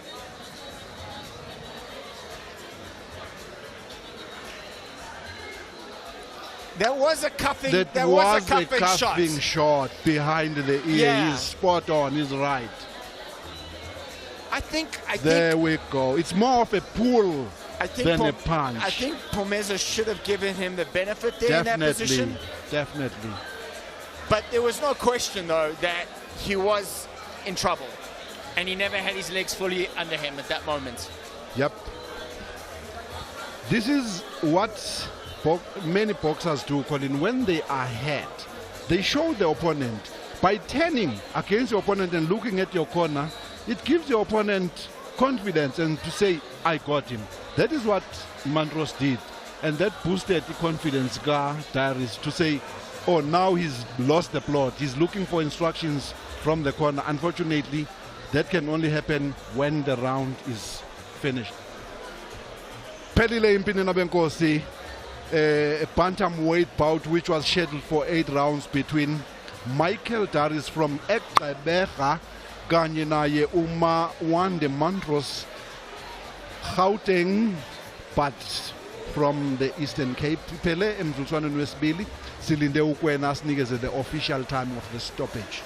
Ladies and gentlemen, let's give the two boxers a round of applause. You've seen and witnessed the action. Let's make it official. In the second round, in the time of 1 minute and 14 seconds, referee Zanakile puts a stop to the proceedings to the winner by technical knockout out of Gqeberha, Michael Darius. It was after umzuzu nemzuzwana ewu-14 emzutswaneni wesibili.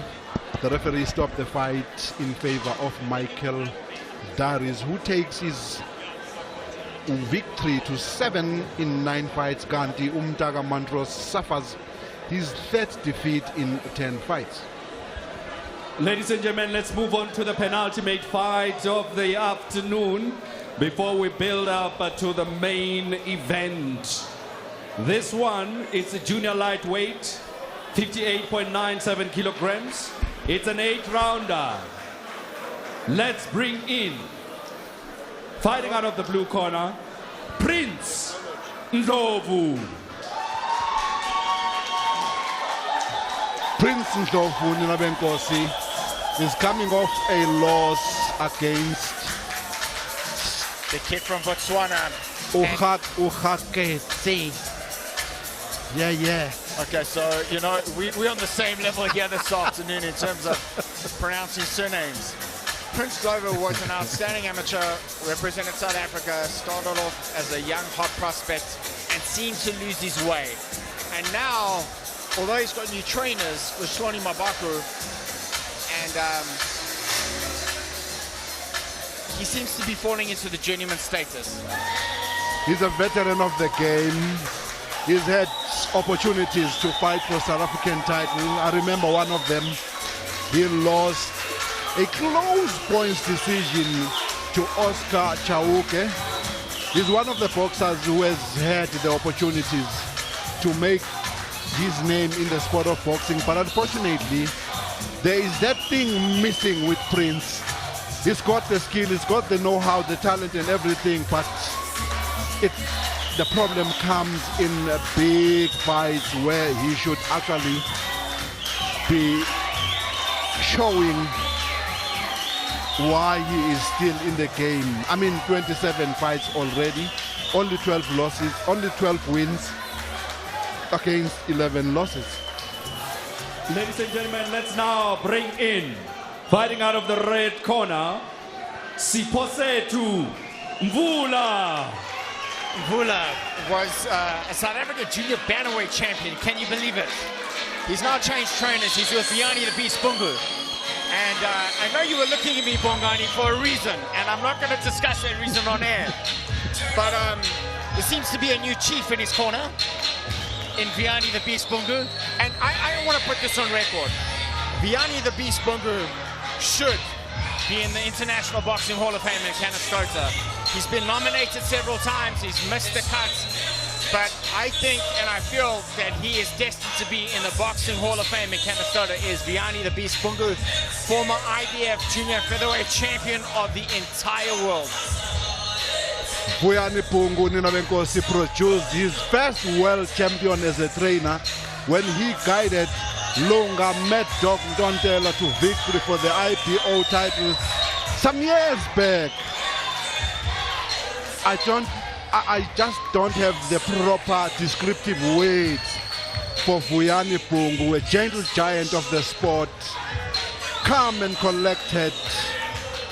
You know, the achievers in this sport don't make noise. He should be making noise about his successes, but he remains humble. Like we just have, and let's shoot it over to our ring announcer, Kwena Mabena. Ladies and gentlemen, let's officially bring in the two boxers as we build up to the main event later on. This one is scheduled for 8 rounds. It's a junior lightweight, 58.97 kilograms. Let's introduce, fighting out of the blue corner, based in Gauteng via Limpopo, weighed in at 58.2 kilograms, wearing the black and orange, with a fight record of 12 wins, 11 losses, 4 draws, 3 by way of knockout. Ladies and gentlemen, Prince Ndlovu. And his opponent fighting out of the red corner, weighed in at 57.2 kilograms, wearing the red and white, fighting out of the beautiful province of the Eastern Cape, with a fight record, 13 wins, 4 losses, 1 draw, 8 by way of knockout. Ladies and gentlemen, Siposetu Mvula. Our judges, Pumeza Zenakile, Mfundo Mvandaba, Tony Nyangiwe. In the middle, Simon Mukadi.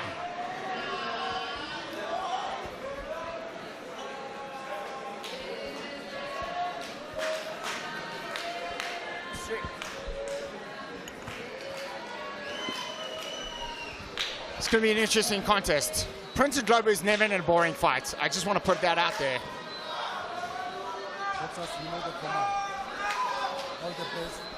Siposetu Mvula mabemchaza, but he's the best boxer out of Buffalo City municipality. Indeed, in terms of skills, he's had few chances in title fights. Recently, he lost to Chithiwa Munyayi for the South African title. He's fighting his way back to contention. This is a fight he cannot afford to lose if he wishes or he aspires to have another chance of fighting for the South African title.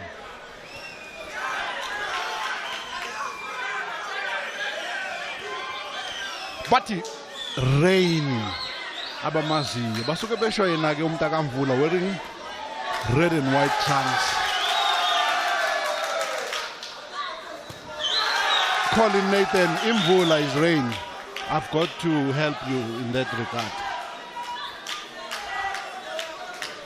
Prince Umtaka Ndlovu from Sishiko in Limpopo, a veteran of the game. Beautiful skills, like I said earlier on, that in this sport of boxing, you need that luck. And that luck is what Prince Batu Fresh Abamazia does not have.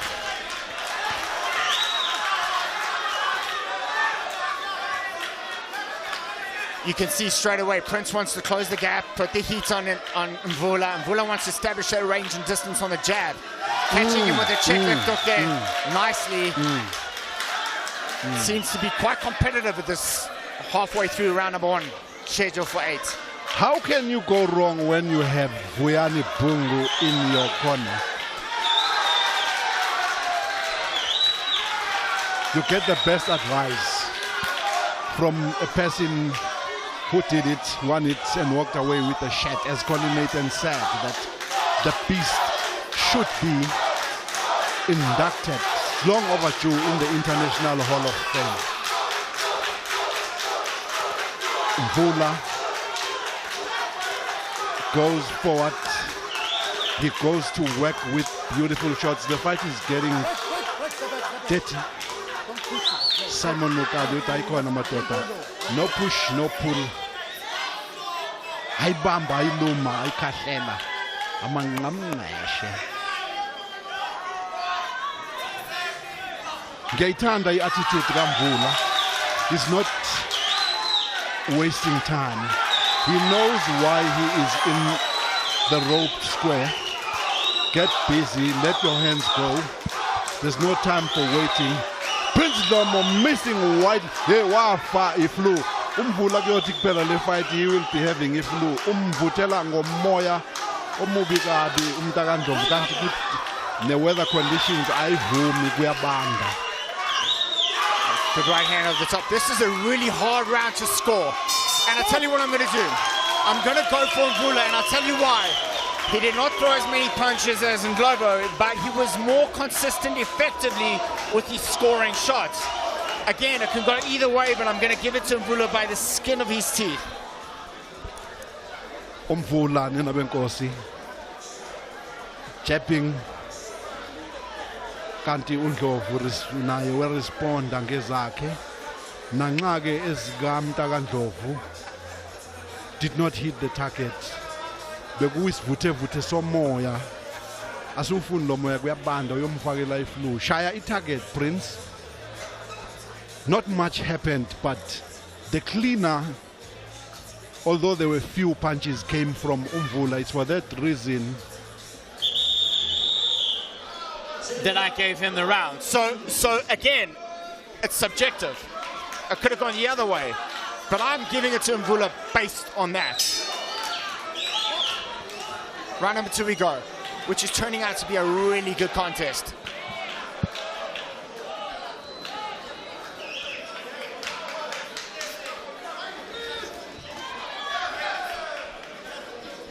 Mvula came in very light, just above the featherweight division, and has fought as high as lightweight when he fought Chafiwa Munyai for the vacant lightweight championship.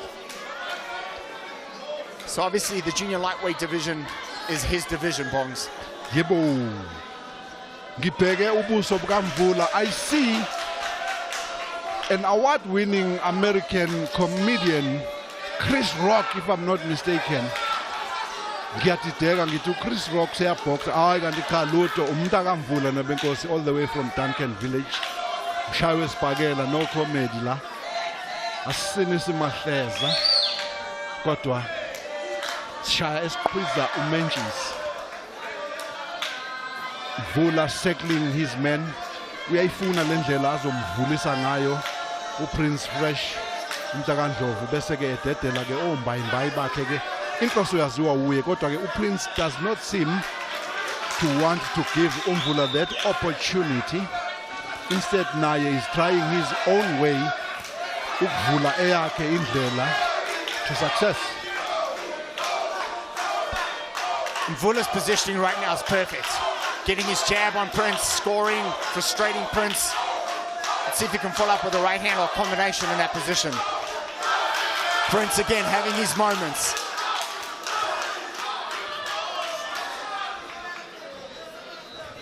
Umakade bona lo Prince Ndlovu nina benkosi uselwe izimpi eziwu amashumi amabili nasikhombisa 27 wanqoba ezishumi nambili 12 wehlulwa kweshumi nanye 11 wadrowisha kwezine kanti uMvula has had 18 fights, 13 wins, 4 losses and 2 draws. In terms of experience, Prince is head and shoulders above Mvula. Kodwa ke logo alone does not win you the fight. The fight is won in the ring by letting go those hands. I love Mvula's upper body movement. We have not seen this in a long time. Boxers are not taught or born ngokwabo.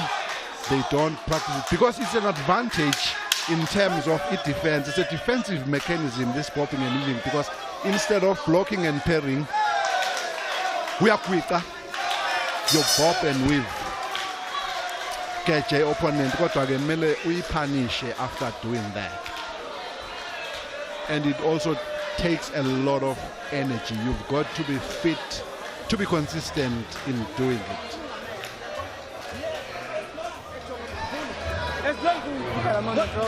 Okay, wait. Papa, yes. You're going to pause? Chonga, listen to me. Listen to my man. Tell him my man. You're going to go me lunch. So best punches are on it. Wait. Feint him tap. Let's just right up a compact hook. Move, feinting, touching, feinting, better step like that, bend the hook, and then move to the thing.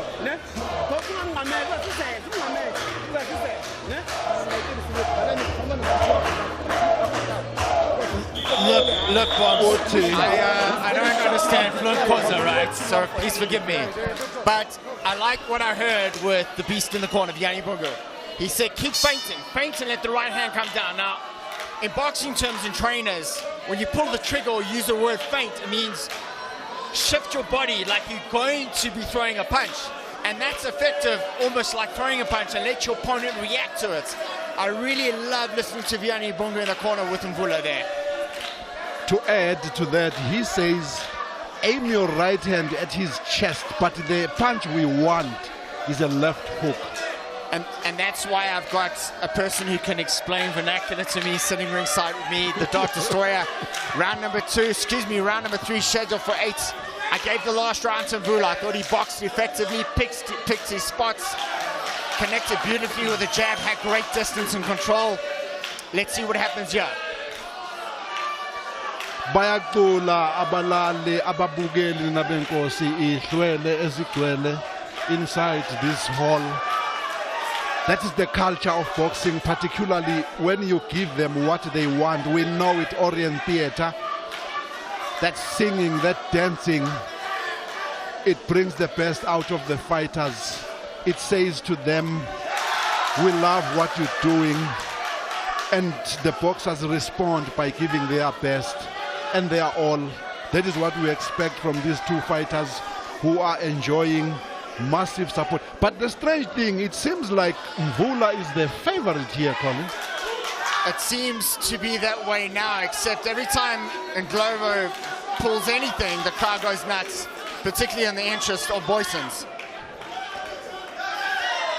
Ekhoneni lakhe udlo umonina benkosi ngiyambona uhloni Mabhoko, ngiyambona uNdukula, these new young trainers who are responsible for the career of Junior Makondo. Yeah, Nico Ndukula and Shloni Babaku, 2 young trainers, were very good amateurs for South African boxing and making their mark slowly but surely here in the country. Glovo caught Mvula with a good right hand early on, but is content on keeping the range. Now, he gave away the last round. I think he should be pressing the action. I really do, and closing the gap on Mvula. My observation of Mvula, he's a good listener, Colin. I saw him once, twice doing exactly what Vuyani told him in the corner. Aim your straight right on his chest, and then swing that left hook. He did that more than once, and it worked. That says you can have Emmanuel Stewart in your corner, but if you're not a good listener, angazi nami. 10 seconds. Mtaka Dlomo uphansi Mabenkosi kodwa-ke shelelelile bokungesisona isibhakela. Phelele umzuzwana wesithathu. Enjofu enina benkosi. Kwathi-ke ngencindezelo abantu abaningi bakithi salahlekelwa yibo bagcina bezibiza ngo-elephant, ngo-elephant. Njovu. Uyazama uPrince njengoba ubona kwislomo sakho, letting his left hand jab go, kodwa ayitholi indawo, aphinde alandelise ngesiqondile sokudla. Kodwa Mvula njengoba ngishilo ukuthi he's using the bobbing and weaving stance, it helps him to evade ama-punches akhe uPrince Dom. I can tell you one thing, this is a fight between two thinkers. These two boxers bayacabanga. They don't just throw punches for the sake of throwing it, or punches are thrown in a boxing ring. They are mathematicians. Okusalayo ukhona ozoyithola the right answer.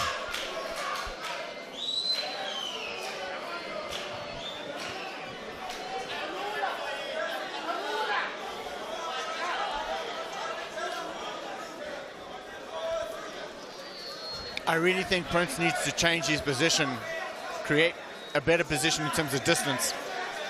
and press on the front foot. Letting Mvula get behind the jab is only problematic for him as the rounds progress. Mvula seems very comfortable where he's at right now in terms of positioning and showing that on the jab coming on the left hook too.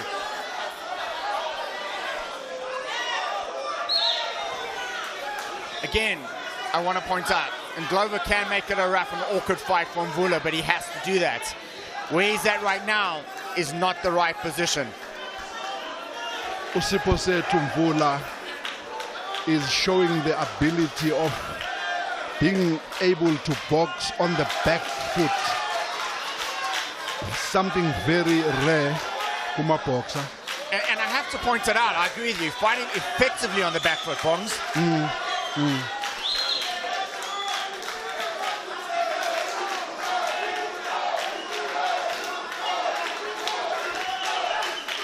Nice, neat boxing. That's a good right hand from Prince, but he needs to follow that up.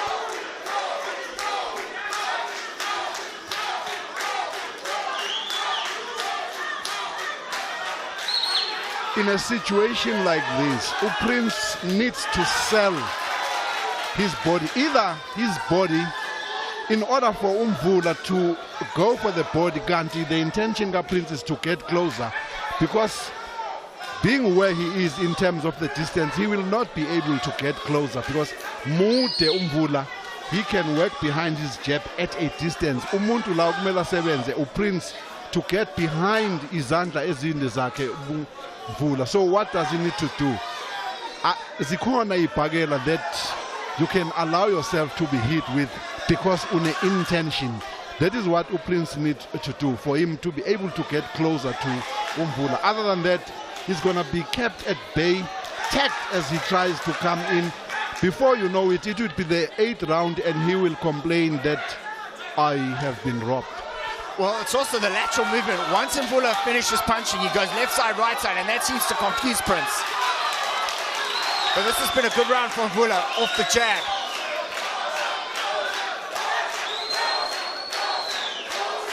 Mvula looks like a well-oiled machine. I see life in Mvula. I see energy.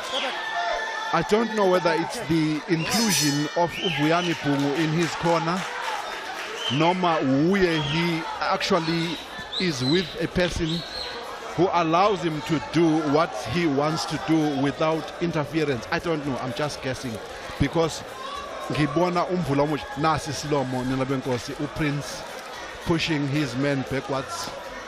He was not successful with his punches. Mvula uyagwiqa nilabenkosi uphuma nje kamnandi behind ama punches kaNdlovu through popping and weaving. What needs to happen now is if he makes him miss, he's got to punish him, but nonetheless you lose power and energy mawugeja ngendlela uMvula ageja ngayo. As the fight progresses, you will run out of the steam. I would love to see a corner.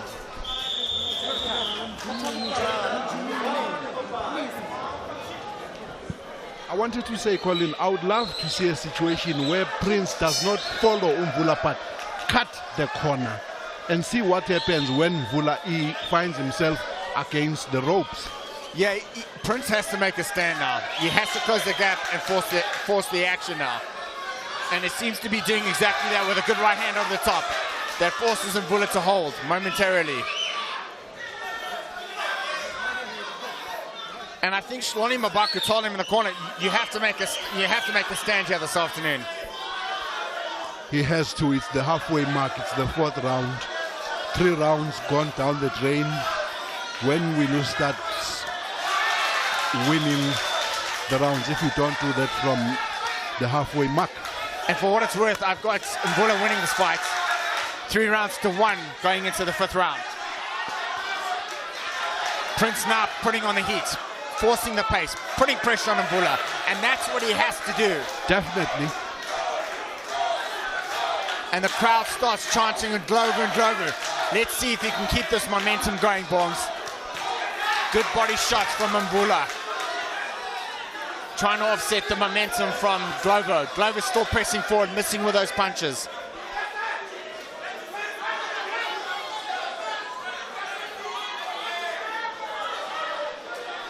been a good half a round for Glover so far.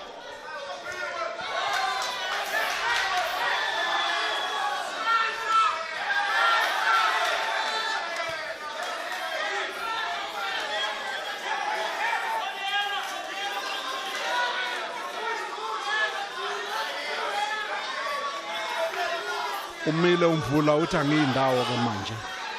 You pushing me backwards, ufike kwangingeke. Standing still. I can tell you, he's waiting for that moment, and he's gonna let go. Yeah. Ezinamandla ibhakela because useyishayile. Beautiful punches. I like Umvula. He's not responding to what is happening now in terms of pressure. He's still doing what he wants to do, fighting his own way, sticking to the instructions that he is getting from his opponent. And what he's doing is showing his experience. He's not getting flustered. Except this is a good combination by Prince. And that's an interesting call by Simon Makadi. Somebody has got to do the ropes, Colin. The ropes are very loose here this was afternoon. not hurt. He was bopping and weaving, but unfortunately because of the ropes are loose. Ikhanda lakhe liye lalenga ente. Udlomo noma uNdlova beg your pardon, he saw an opportunity to let go his punches. And as Mvula was coming back in this round, Prince kept the momentum going, and that's a good sign in terms of body language that Mvula was going out the ring. I'm giving that round to Ndlovu.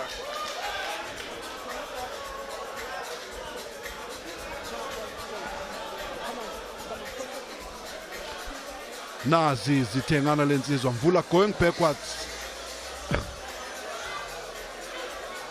We want to see exactly what happened in that situation. Mvula against the ropes, moving backwards as he's been doing, digging those body shots.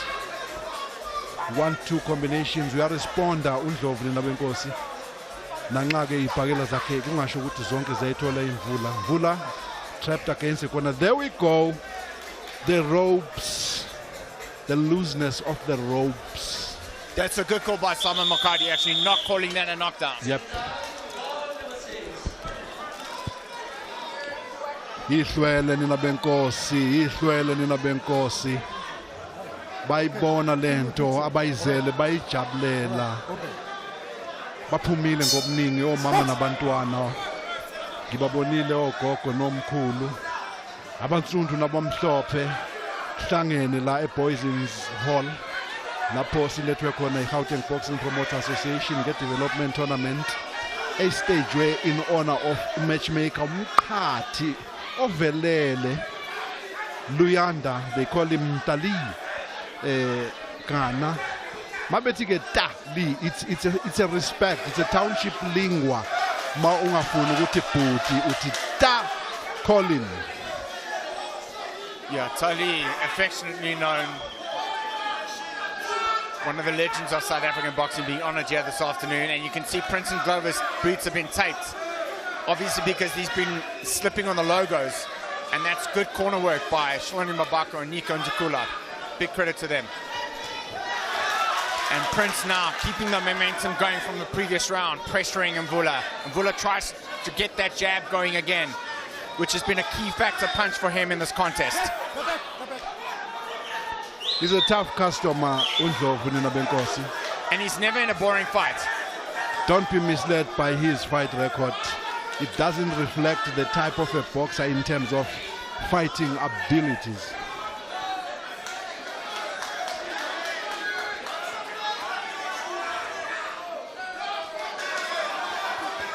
Good body shots from Prince Ndlovu, the fresh Prince, starting to get fresh on his opponent.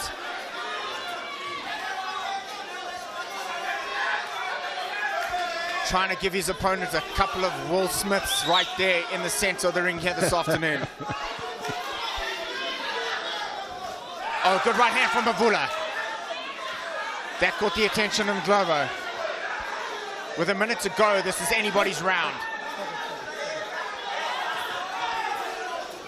I am impressed by Ndlovu in this round from the previous round. One thing certain, he is consistent at what he does, whether it's working or not, but the fact remains he doesn't take a step back. He's a trier. He always tries. Knocking, buzzing. Who knows, the door will open. And I think so far this round, I think Glover's edging it. And unofficially on our scorecard, I've got it a draw after this round. I've got a 3 apiece. Mvula started off so well. Prince has really gained a lot of momentum, closing the range in the distance. One step back.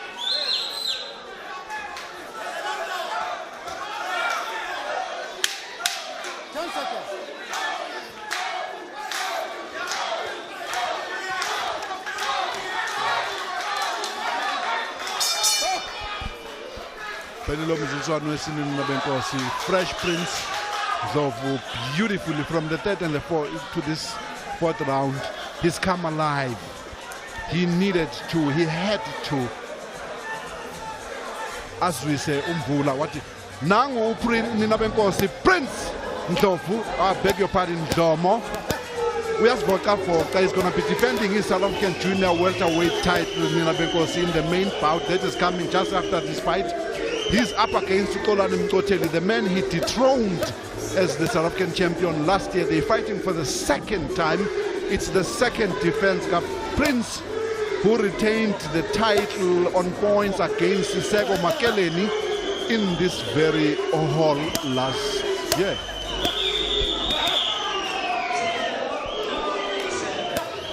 So as we go into the penultimate round of this really interesting chess match, of a contest between Mvula and Prince Ndlovu, I've got a level. I think we're seeing a very tight, close fight here, Bombs.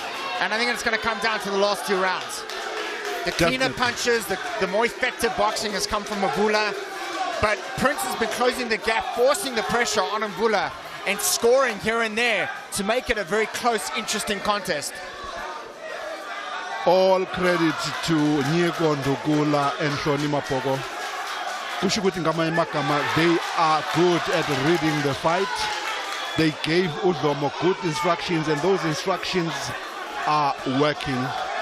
The tide seems to be turning.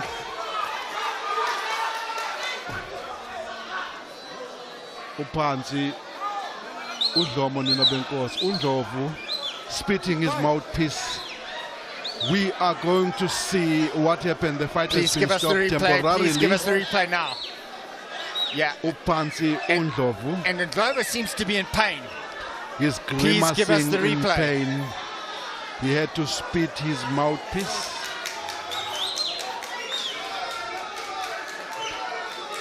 Trapped again. Oh! A very low blow. Oh! It's a low blow. Shaya umuzi wenye indoda ngamandla. Thank you. Bang! Yeah, very low blow. Very low blow. Ndlovu seems to walk it off, jump it off.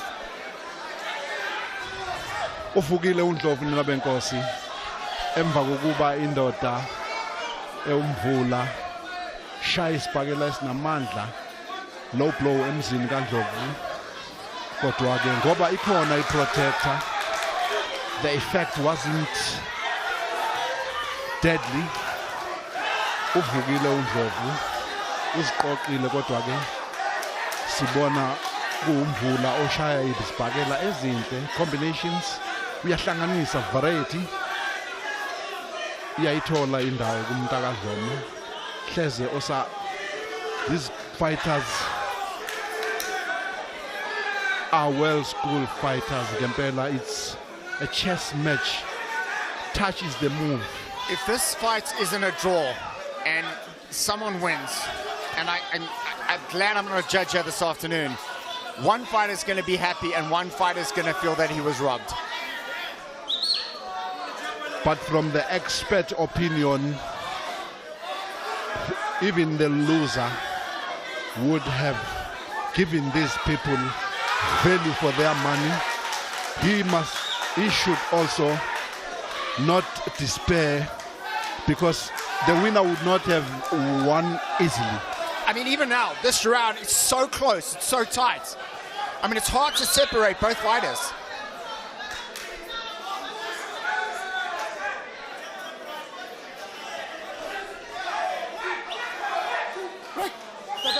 It's called the sweet science. It's the noble art. These two boxers are justifying just that. Kuyacatshangwa. Akuvele kufohlelekwe. Kuyahlanganiswa ubuchopho kuhlanganiswa nama-muscle the nerve. Opening ivele kujikelwe isibhakela. Lento it's choreographed. Ngiyakutshela wena. Yizwa ngami kutshele, it's the sweet science.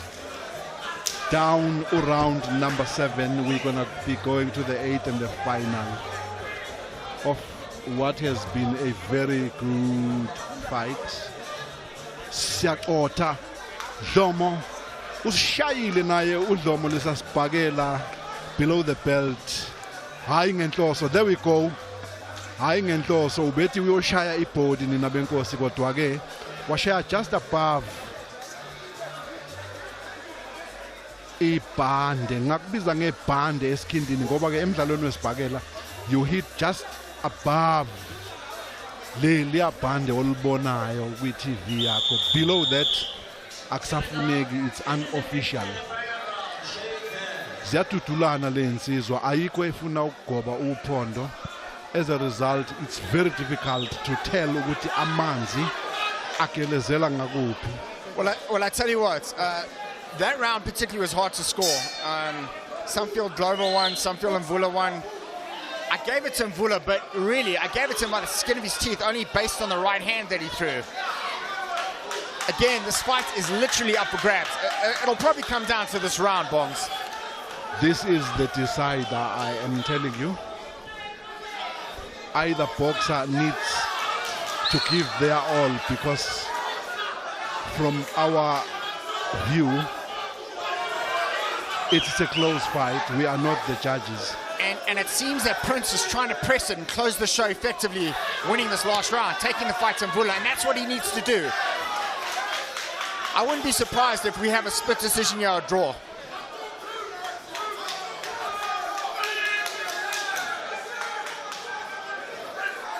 Mvula is not letting his hands go enough here. And it's a close round. Sorry, excuse me, a close contest.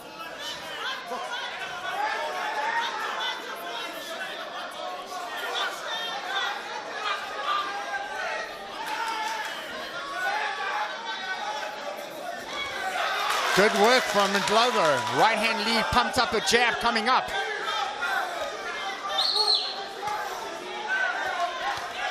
Good left hook to the body from Mvula. Tit for tat here in round number 8 of this junior lightweight contest, of this chess match here this afternoon at Boyson's. When Mvula sees the opening, he doesn't throw one punch. He throws 2, 3, 4, knowing vele ukuthi ngeke zilende zonke. Rather than ukuthi ushaye isibhakela sodwa singalendi, you don't score. Throw as many as you can, and that is what Mvula does when the opportunity presents itself. Kodwa ke uPrince Lomo akambukeli nje. Naye he has his moments. It's just that uPrince yena ushaya sibe sinye zibe mbili. Angazi noma ke i-surety that njengoba ngizishaye zombili lebhakele zizoyithola indawo uMvula. It's been a good round for Glover. With 45 seconds remaining, good work downstairs from Mvula. But very competitive rounds.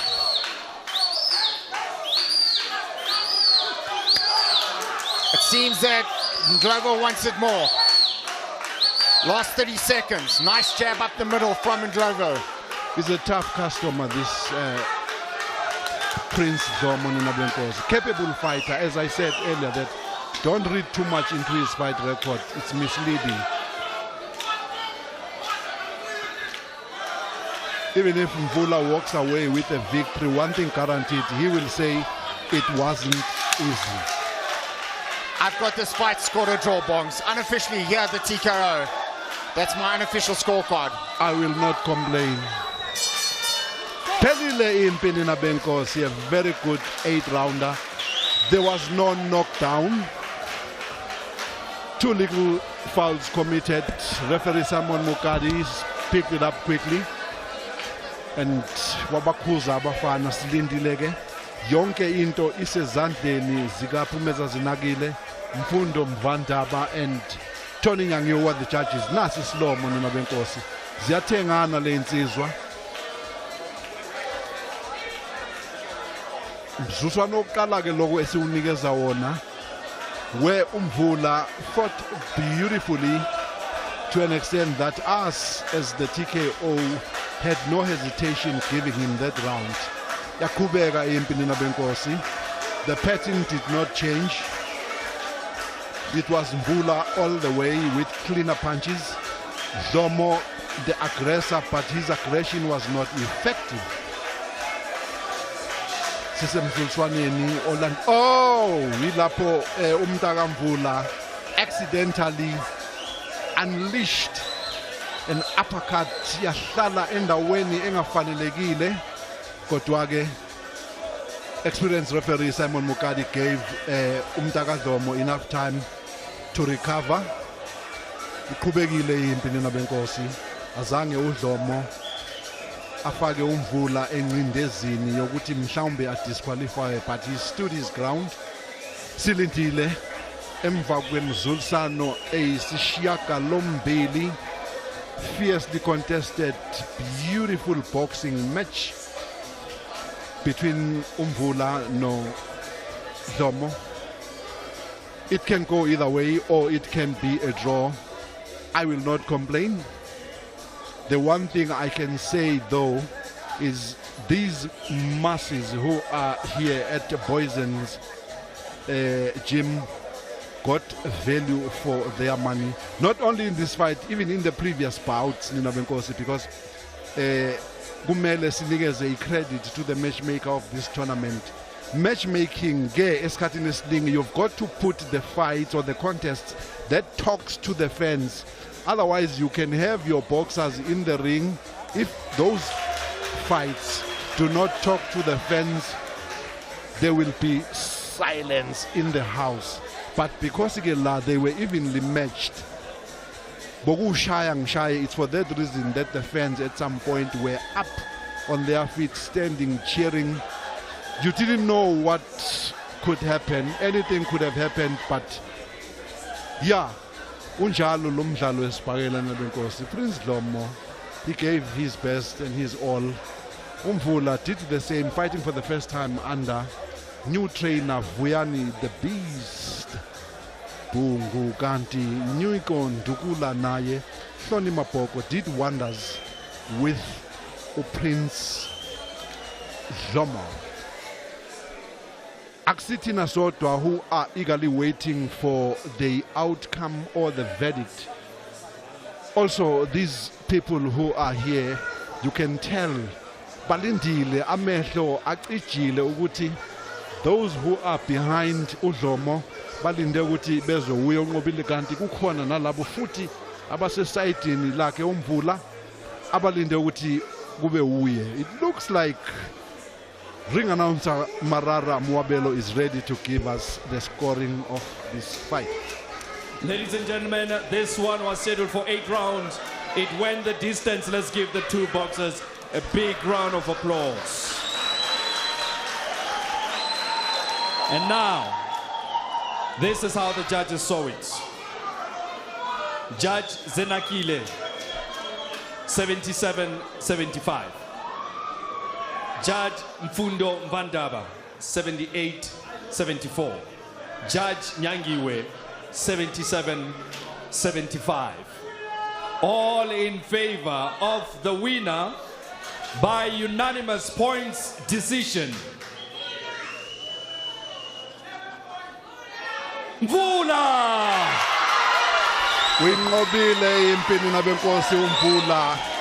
Amajaji 77-75, 78-74, 77-75 in favor of Umvula, who wins by a unanimous points decision, taking his fight. Nangu Prince Fresh Bel Air. Yeah, I mean, I had it a draw. I saw Prince Ndlovu shaking his head. I think he probably feels disgruntled by that. But with that, let's take it to an ad break and come back soon with the main event.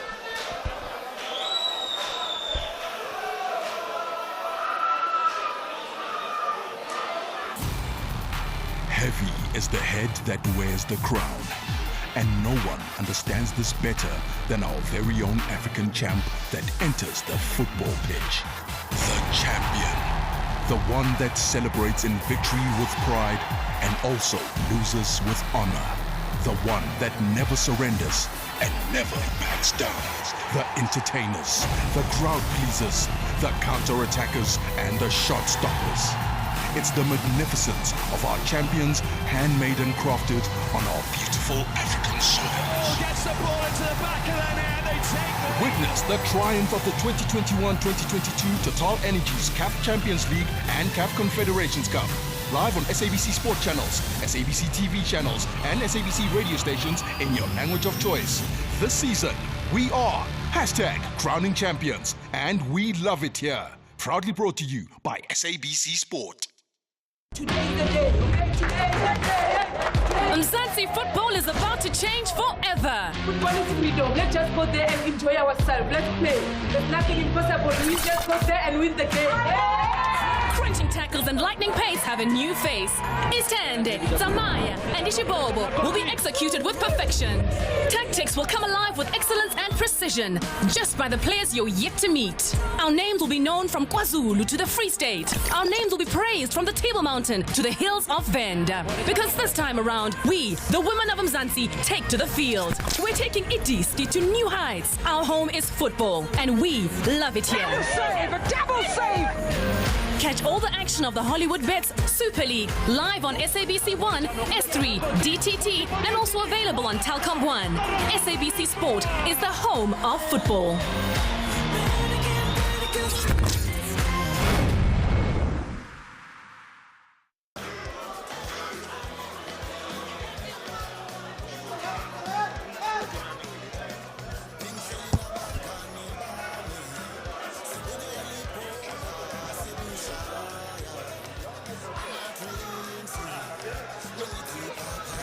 Is in honor of Luyanda Kani. Thank you once again as we build up to the main event. Our dignitaries are in the ring with us. This tournament is in honor of a living legend, matchmaker par excellence, award-winning matchmaker, Luyanda Talikana. Let's all stand up and give him a resounding round of applause as he joins us in the ring.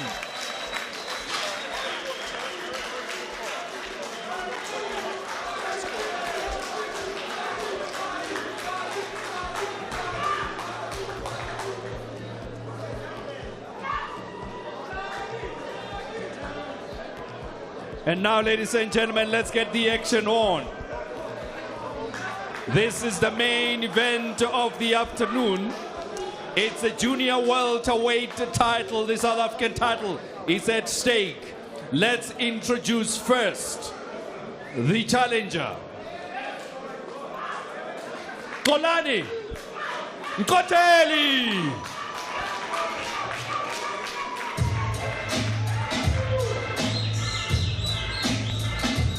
Well, like I said, this is a rematch. And again, I want to create a little bit more spice, which is continuously happening in South African boxing.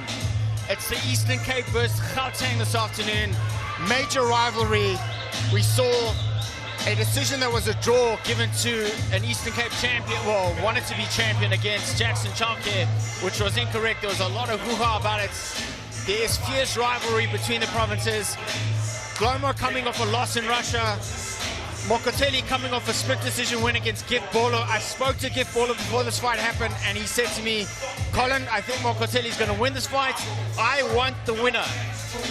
Yebo nina benkosi imishini yethu ike yathi ukusiphazamisa ulikana lo who is being honored uye wavela escreenini sakho sazama ukuxhumana nawe ekhaya kodwa ke kwabantanga simuka namoya uyena ke umuntu namhlanje honorwayo ngale tournament. Yes, it's important that these two boxers abazawungena eringini, one of them is defending the title and the other is challenging, but the fact of the matter is Luyanda Kana nenkosi lo obesescreenini sakho matchmaker umqhathi uyiqale kude lento njengoba sisasho ukuthi yaqala ey'nsukwini ezazingezinhle neze ekuvalelweni wa-adviswa abangcono Makhenkesi Stofile Mayiso, rest in peace, who later became the sports minister ukuthi aqale atrain amaboxer. Uthe noma ephuma-ke waseqhubeka-ke nawo nomdlalo-ke wesibhakela yingakho namhlanje is being honored. Kwena is ready to take us through. Ladies and gentlemen, right now let's welcome the champion, Prince Dlomo.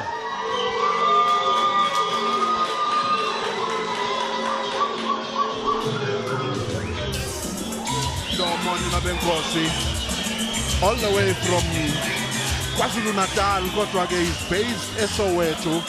Uhlala emzini mhlophe Ninabenkosi umntaka Dlomo. Uyadefenda namhlanje, it's for the second time. Omunye umshayi wesibhakela who was written off as a no-hoper who should quit the sport of boxing.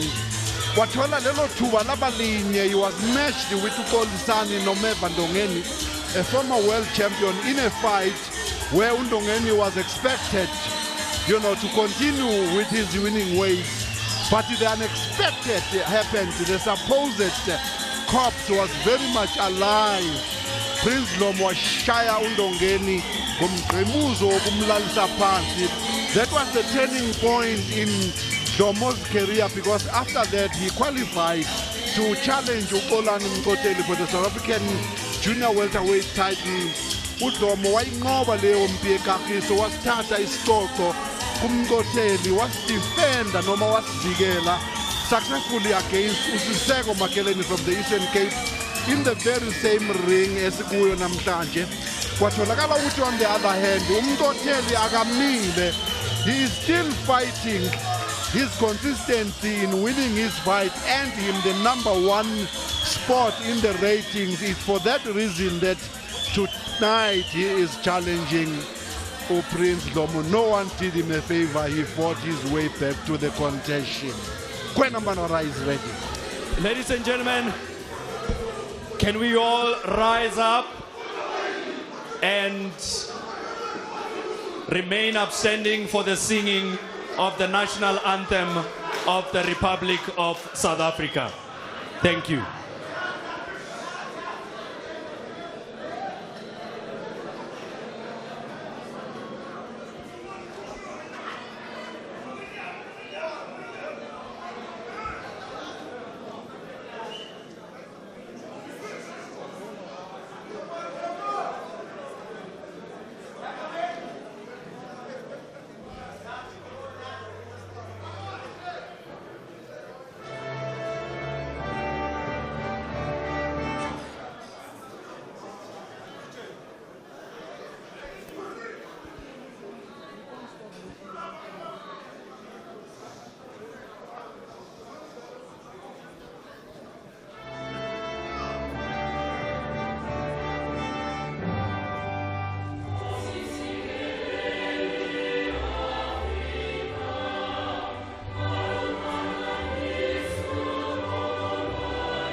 Thank you, ladies and gentlemen. The moment has arrived. This is the title fight, the main event of the afternoon. Junior welterweight title, 63.5 kilograms. It's over 12 rounds. Let's introduce first the challenger, fighting out of the Eastern Cape, weighed in at 62.21 kilograms, wearing the white and black, with a fight record of 19 wins, 6 losses, no draws, 12 by way of knockout. Ladies and gentlemen, Tiger Koteli.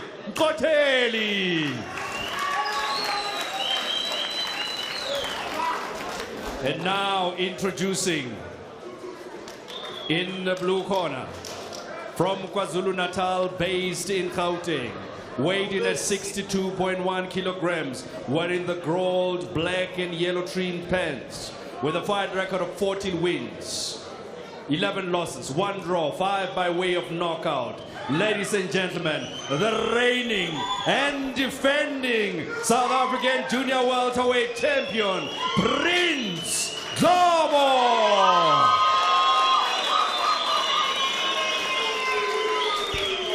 Our judges, Simon Mukadi, Pumeza Zinakile, and Yap Kwanyevenezen.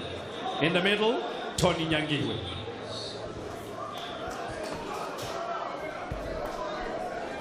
Sekunjalo kukhulunyiwe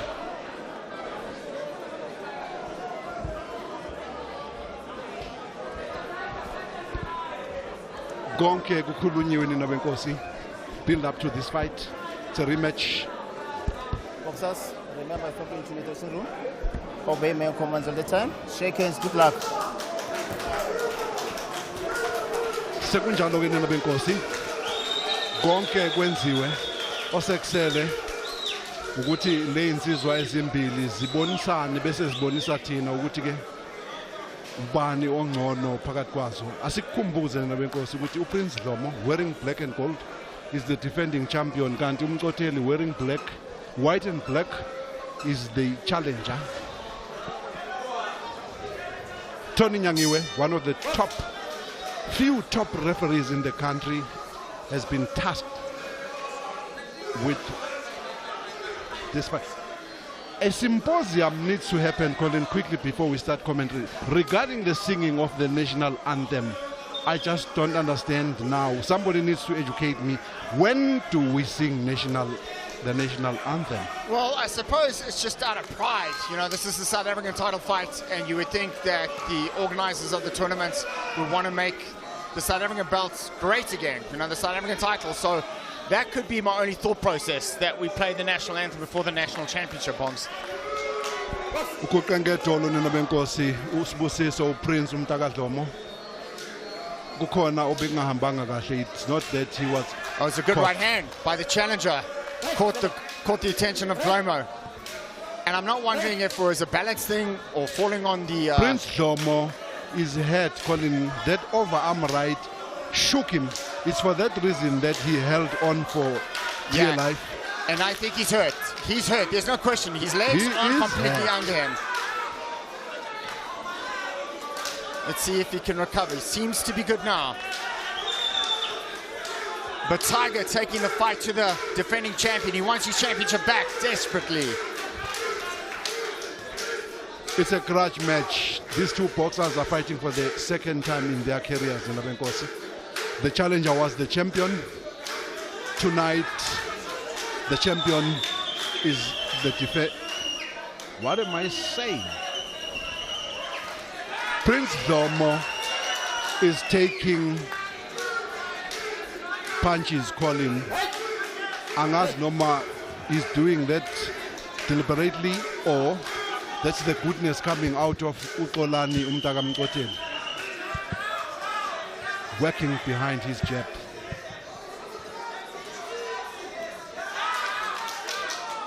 This is a strong affirmative start by the challenger from the Eastern Cape, Olani Tiger Koteli.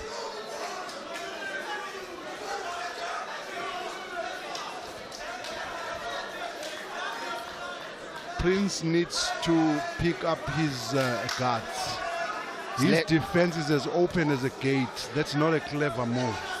Well, a gate that's open. Good right hand from the challenger again. And there seems to be a little needle between both fighters. Swinging gate, to be precise. Koteli, since Ukalile Lomzulswane is on the offensive, fighting exactly the way a challenger does, wanting to take the title away from the champion. It's been a good opening round for Koteli.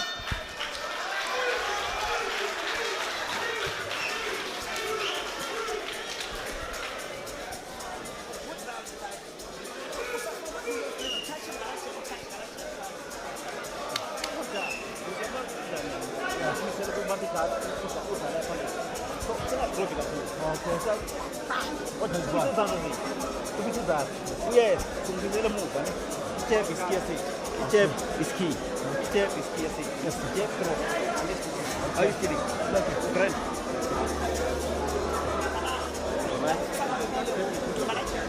That defense, turn around. Beautiful in fact. You're playing beautiful. I like the way you're playing. You're playing beautiful. You keep out that command. You have send the ring command.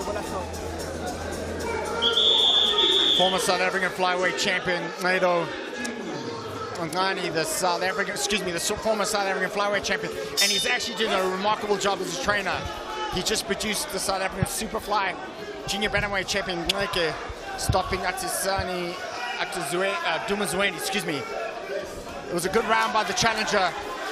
Round number 2, scheduled for 12 of this junior welterweight contest for the South African Championship.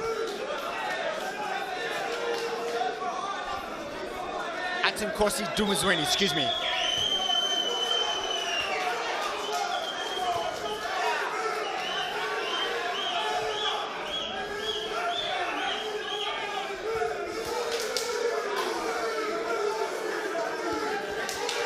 Good work from the champion.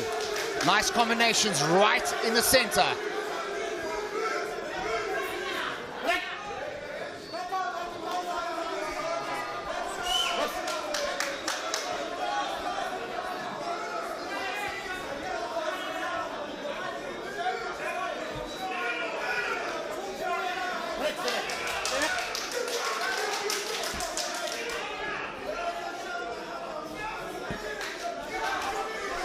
This is the second installment between these two fighters. I don't know whether it's going to live up to the original fight. Sebayazana Konamanje, they know each other, strengths and weaknesses, but the fact remains that the title is at stake. Prince has got to defend it. Kanti, on the other hand, Koteli has got to take it away from the defending champion. Koteli fighting beautifully behind his jab, counters with a straight right or follows up with a straight right. Gaitanda defense Koteli uzqoqile neMabenkosi. Kanti, the champion, I don't know, maybe it's overconfidence which makes him be able to drop his guards to his knees. Overconfidence has always been a problem in boxing, because just when you think you have arrived, the man standing in front of you does just what you didn't expect on the night. Very close competitive round this. Champion's got his jab going on the challenger.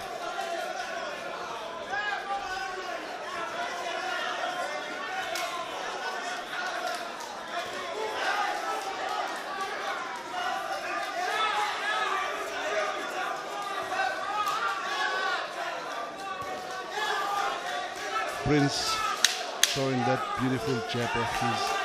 He's got beautiful upper body movement, this Prince. It's still too early to be a comedian from the side of the champion. Well, maybe it's within his rights as the defending champion. Who am I?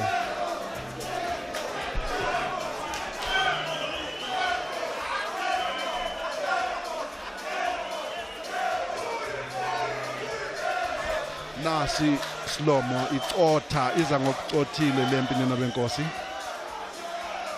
Bezithengana lensizwa.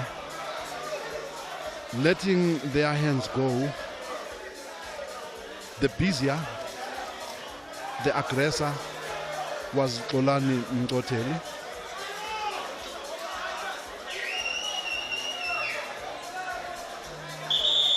Prince responding with his own beautiful combinations. So round number 3 to go. Interesting first 2 rounds. I thought the challenger won the first. I thought the champion won the second.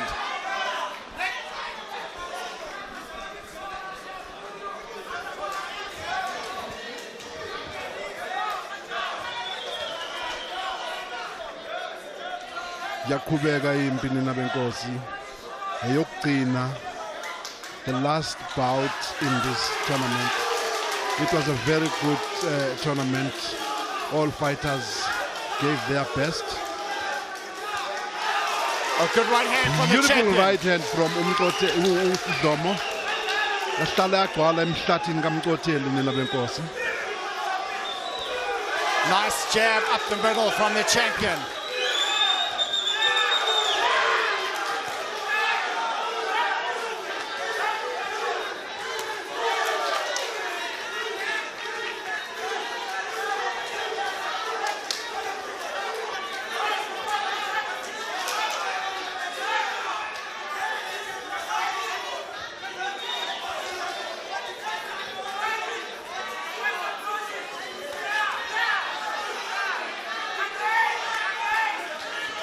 Little bit untidy in the pocket between both fighters. Yeah.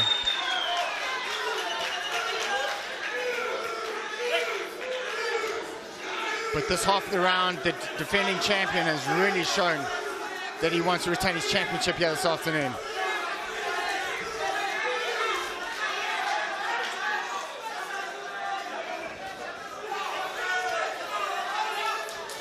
It's a very assertive jab from Glomo, Bongs. Koteli coming back down the middle with his jab. That overarm right which Prince planted on Koteli's side of the head or which jaw, it did damage. It slowed down Koteli a little bit. Since after that punch, he is now extra careful. You can see the way how he conducts himself. Even the guards, they high up. And somehow, Jay, it made him take his foot off the pedal a little bit. Yeah, I definitely think the right hand buzzed him.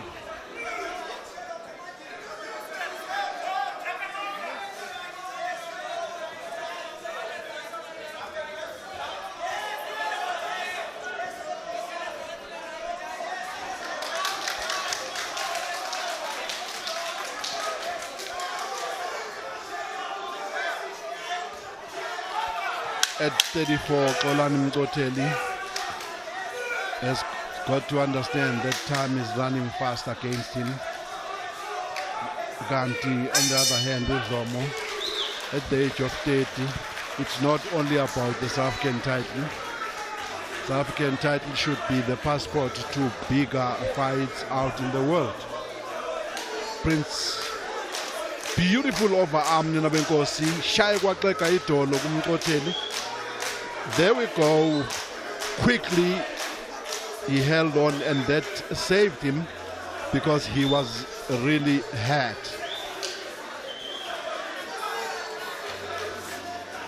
He regrouped, got himself together, and continued with the fight. But you can tell after that punch, he felt the power from Prince, and he kind of reminded him.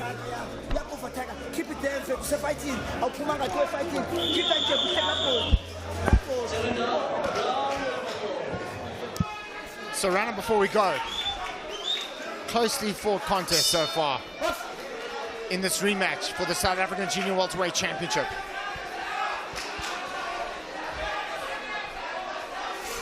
Who's got more in the tank? The challenger and Koteli from the Eastern Cape, or the champion, Glomo from Gauteng? The winner will be boxing at the end of it all. As we said, that all the even the earlier bouts, all fighters fought honestly. Prince Domo uyayishaya this right hand yakhe uyayizwa uMkoteli nabenkosi. Kodwa that doesn't deter him, that doesn't stop him from going forward, trying to open way for his own arsenal. It's incredible to think Koteli was knocked out by Malcolm Claassen. Prince Domo was knocked out by Sean Ness. Both those fighters have retired. And both these two athletes here this afternoon are fighting for a national championship. That's boxing. That's life.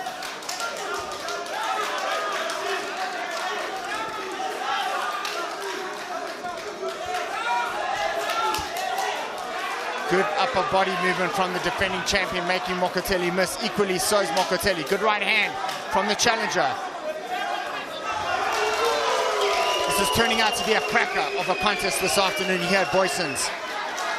Nice right hand from Koteli, edging forward, starting to get to the champion a little bit, yeah, you could think. Prince Domo is carrying the hopes of millions of Sowetans, fight followers to be precise, because currently he is the only South African champion from the Southwestern Township. This is good work from the challenger. Good right hand. Slip right hand counter. With a minute to go here in round number 4.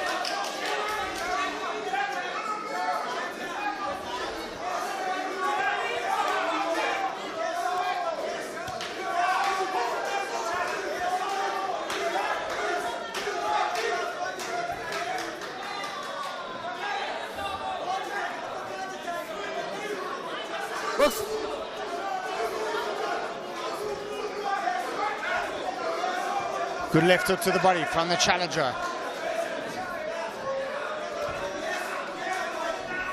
Throwing the jab downstairs, probably looking to set it off over the top of the right hand. Let's see if he sets it up again.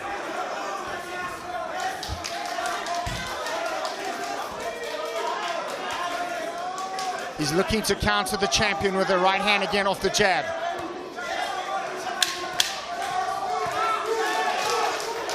This is a good comeback by the champion in this round, a really tight round. Stop! Pelilo mzulswano wesine nina benkosi. Very impressive fight. Clever boxers. So the fight is just equal, but 70. Last 2 rounds was nice. It was peaceful.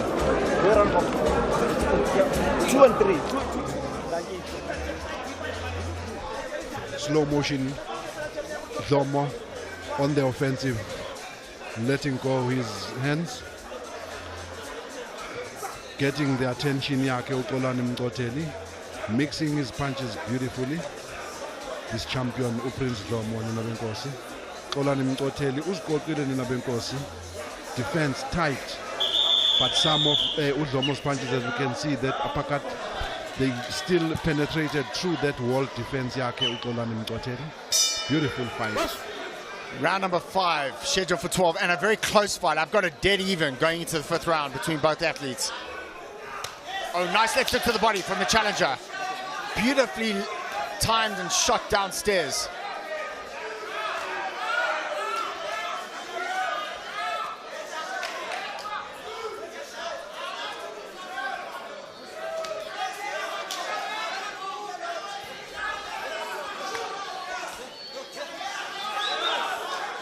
Challenger making the champion miss. Good upper body movement.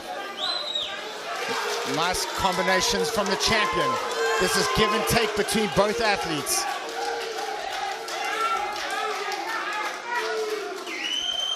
Prince Domo, the entertainer, is not taking things seriously. Kukhona nokudlala ukunandisa. The Nasim Hamed of this world did it. It doesn't have to be too serious. Also, you can't afford to be careless, because it takes that one punch to either make or break you.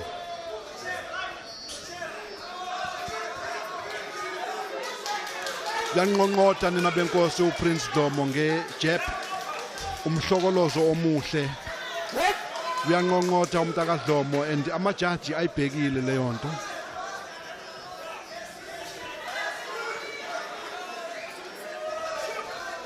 Njengoba ngishilo ngithi defense kaMkoteli is tight, but some of ama-punches kaPrince they still penetrate through that tight defense kaMkoteli.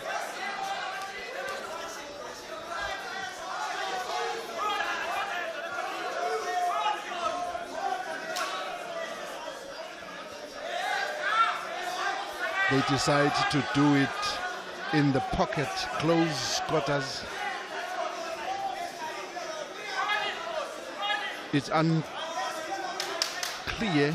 who comes out top when they fight at close range, because most of the time Koteli uvalile nje protecting himself. Kanti no Prince naye don't use that opportunity ukuthi ashaye ibhakela eziningana, because when he does that from the distance he misses the target.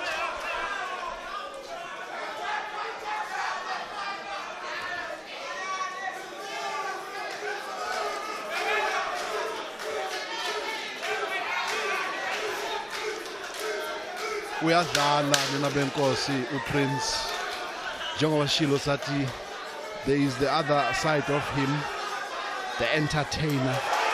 Beautiful uppercut to the body, this Prince Domo nina benkosi. Koteli seems to be taking punches now. I don't know, the spirit sithanda ukuphuka njengoba umbona.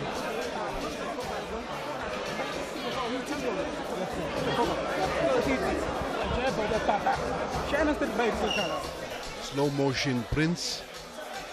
3 punches, Koteli does not respond. Another 4, Koteli has not responded. Yet he is the challenger. He's the one who should be doing that. Yeah, it's almost like Tiger starts really well and starts fading as the round progresses. So the last round I gave to the defending champion, I've got him winning this fight by 1 point. It's that close, Bongs. Definitely, I agree with you. Prince is above, ahead, ngaphezulu, on top.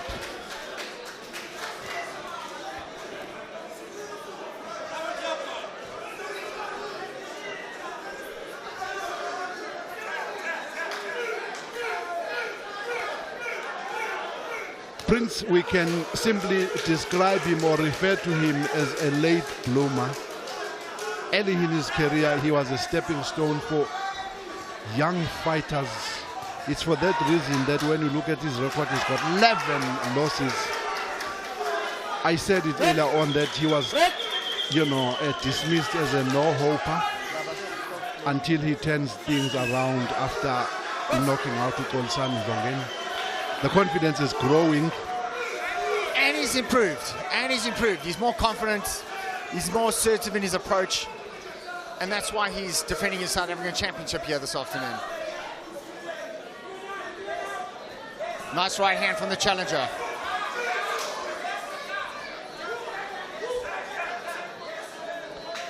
Koteli needs to step up. It's almost like when Glomo breaks his range, Koteli's still throwing those punches at that range. He needs to shorten up once Glomo breaks his range, on his punches that is. Good work from the defending champion so far, with half a round remaining.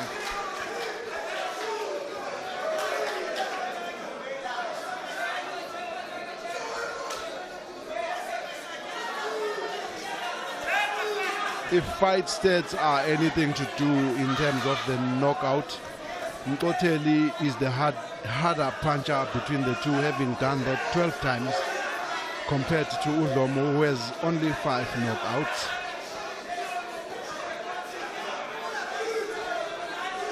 Koteli needs to hit Udlomo just once. Let him feel what he has for him to stop clowning around and take, this boxing seriously. But on I mean, judging by what I see, it looks like Koteli is content with what he is doing, the manner he is, fighting. Ganti, he needs, should I say, to stop this locomotive train, SU Prince, from coming forward all the time.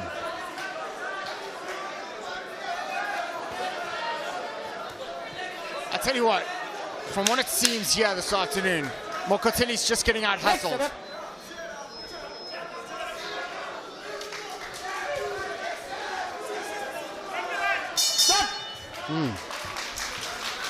Uphelile nina benkosi owesithupha umzuliswano.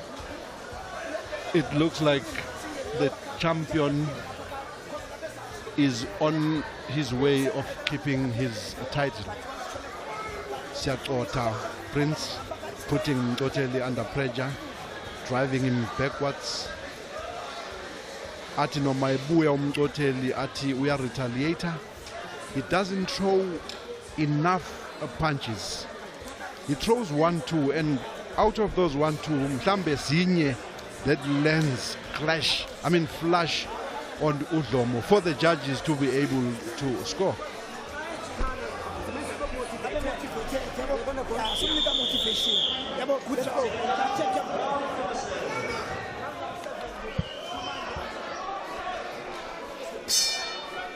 So round number 7 we go. With the defending champions slightly ahead here on our unofficial scorecard.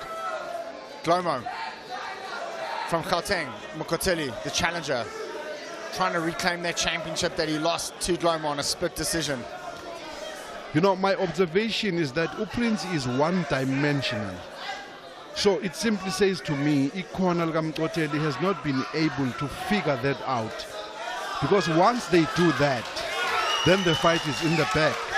Contrary to a person who switches when you think you've got him and then he does something unexpected. But Uprince, for me and my observation, one-dimensional, a jab or double jab and a right pop and weave, that's it. But equally, you can say the same thing about Koteli. He's not adjusting to that position. And one thing Glomo is doing well, he's changing his levels effectively, and that's why he's scoring in those positions, in an awkward position, I would say.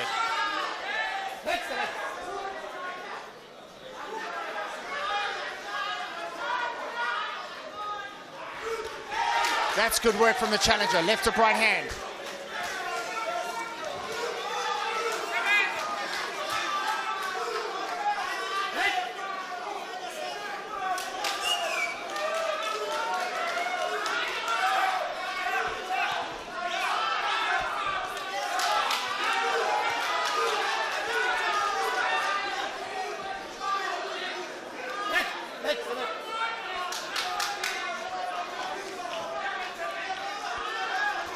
Good right hand from the challenger. Beautiful, yeah. Oh, please, man. Let the fight flow, Tony.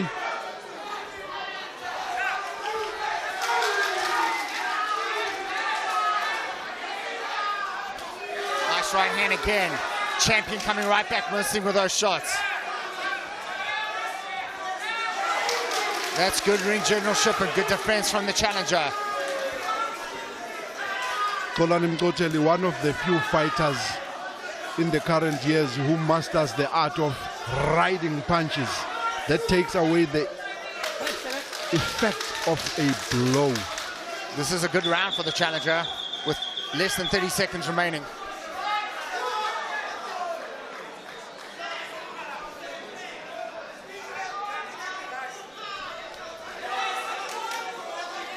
It doesn't necessarily take it away, but it minimizes, should I say, the danger or the power. That is done again by boxers. Abanesibindi. Wow. It's a good round for the challenger. Impressed the way he's come back nicely. Prince Domo ulahlekelwa yikhona nina benkosi. angazi ke kwenziwa yini lokho ngoba he did not take a punishment. He hasn't taken any punishment for him to actually miss noma get lost. Iyaqotha lento Prince Domo. Xolani Mkoteli, beautiful overarm quick counter.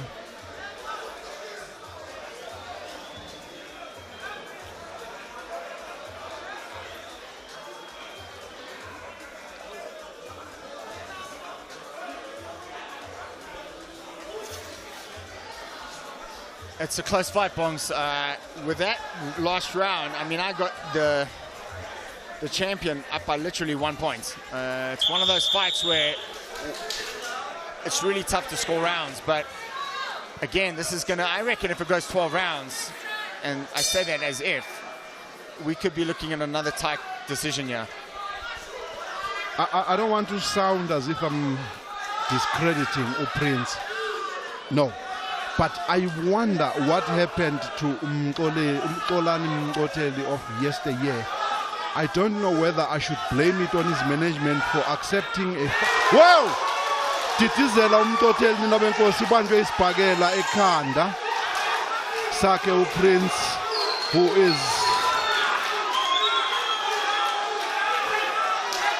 kwaba yiswambiti bayovuma phansi bobabili.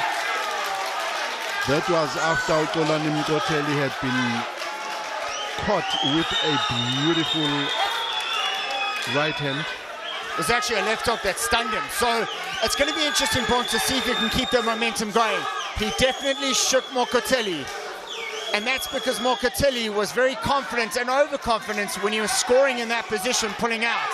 Now he's got the hands nice and tight. Like I was saying, with the Koteli of yesteryear, I want to blame it to management for accepting a fight against 1, Zonke Fana, 2, Malcolm Klassen. They beat him up badly. I think the after effects of those losses are evident in today's life of a boxer, Koteli, because Koteli engmaziyo.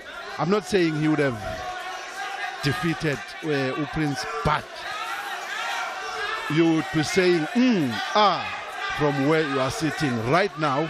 You're saying because you are being sympathetic to Koteli when he got caught by Udlomo, who doesn't carry much power, but Koteli ziyamnyakazisa lezo phakela.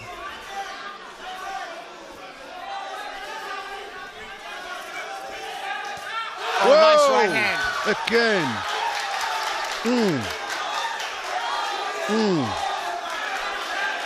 Starting to get to the challenger more and more as the round progresses is Prince Domo. We spoke to Prince during the week, Nina Benkosi, and he assured us that the old saying that lightning does not strike the same place twice is extinct. It's non-existent. Yena is going to prove that in today's life, the lightning will strike the same place twice, referring to the victory he earned. He posted against Koteli in that first fight, meaning nanamhlanje uzoyiphinda lento ayenza. That was a rough round for the challenger, who's jumping to try and feel and get life back into his legs.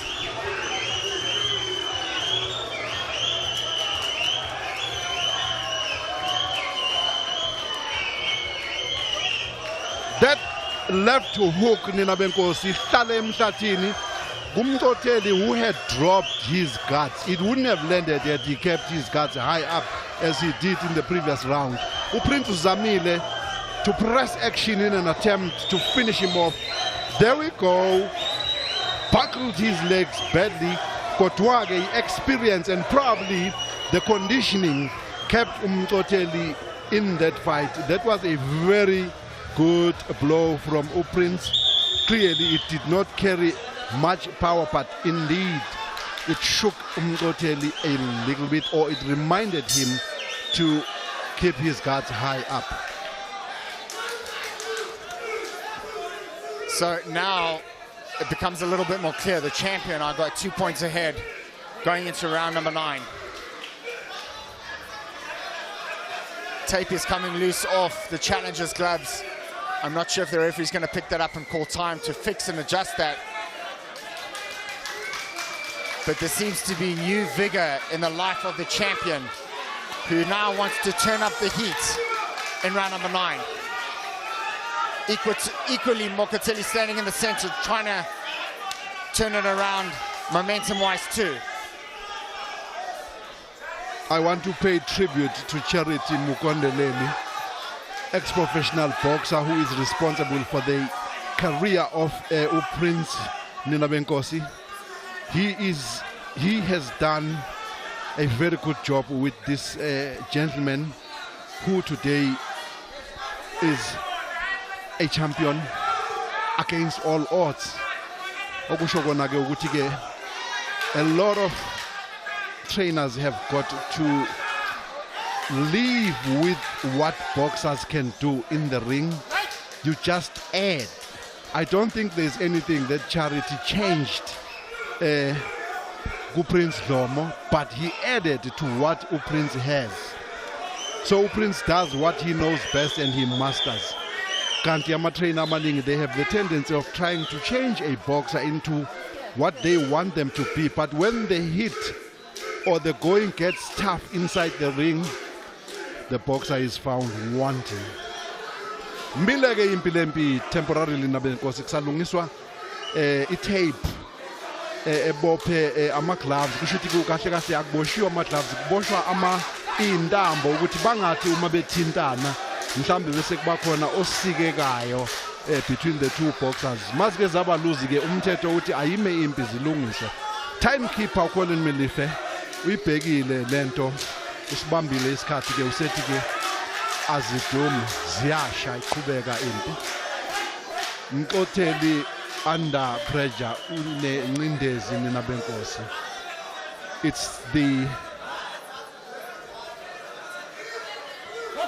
It's towards the end of the fight in Nabenkosi.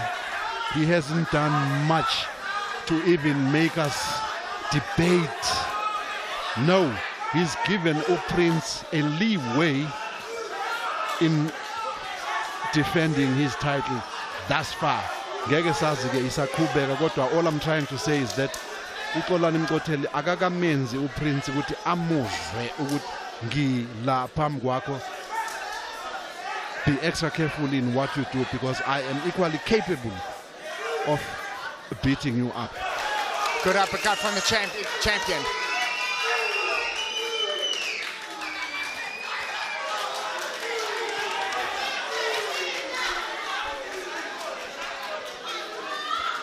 And the person who seems to be in the spotted by the more seems to be Koteli.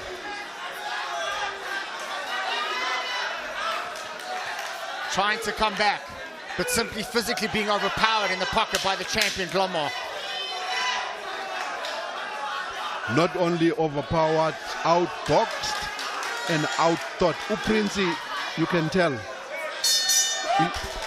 he's outthinking Koteli. Koteli seems to be taking too much time, hesitating or thinking instead of letting his bagwela abantu njengoba ubona nemikosi bayithakasela lento ayibonayo sithi masisho sizomsindo ekhoneni.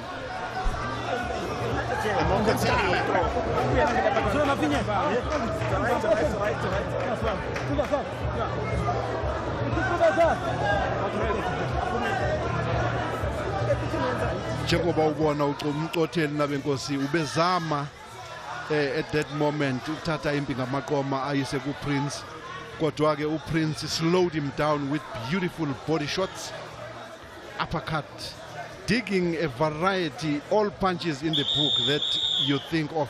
Wow, uyawashaya umntakadlomo and ayayithola indawo kumXolani. And inexplicably, Koteli chose not to sit down in between rounds. Getting now into the championship rounds, getting very interesting. I've got the champion ahead now by 3 points.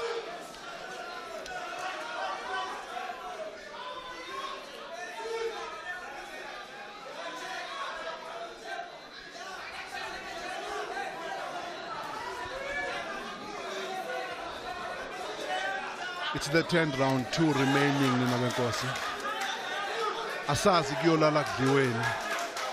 Kuyokhalwa kweminye imizi. Kuyojatshulwa kweminye. Wow! Prince Ndlovu in Abenkosi. Uyazizwa umntaka Dlomo. Njengoba ngishilo ngathi he's an entertainer. He also wants to get the fans involved in this fight, not only by watching, but by cheering. Challenger making the champion miss, but doesn't make him pay.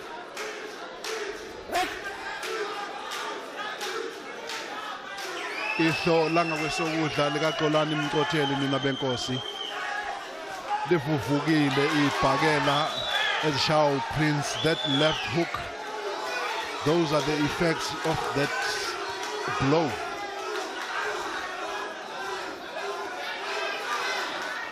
Prince seems to really have his number this time around, Bongs. Yeah.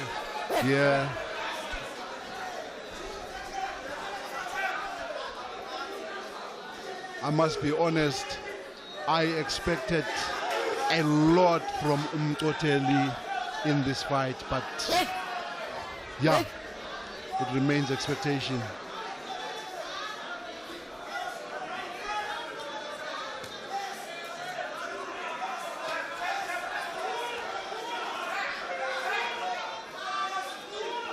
There's one thing I can say under correction. Boxers from Gauteng are not that skillful. They are fit. Eastern Cape fighters, very skillful. They seem to lack in the physical aspect of fitness. Again, I stand to be corrected. I am not going to argue with you. I am just not going to agree with you. But yeah.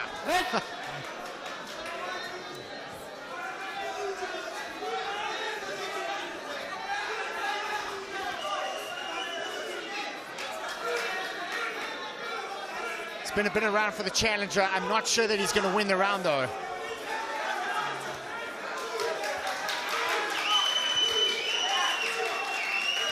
Challenger just seems to be so much stronger than the challenger at this stage of the contest.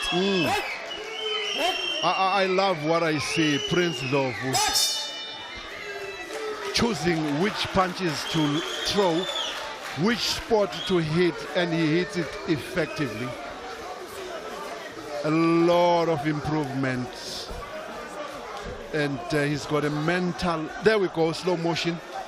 Prince njengoba ngisho nina benkosi uyazikhetha ibhakela ashaya ziyayithola indawo kumCoteli. He is even able to taunt him and say, Waza, bring more. Is that all what you have? And psychologically that affects a boxer who is not strong here upstairs, Colin. Abazizwa ngiyakutshela bahleli phansi kodwa uma ngamthatha umjikijele ringini uthi get inside, show us how it's done. Hey! It will be a different story altogether.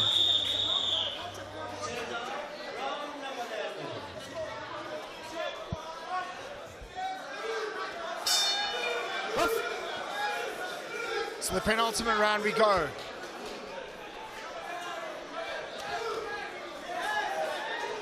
Good, Koteli, be the first to touch your man.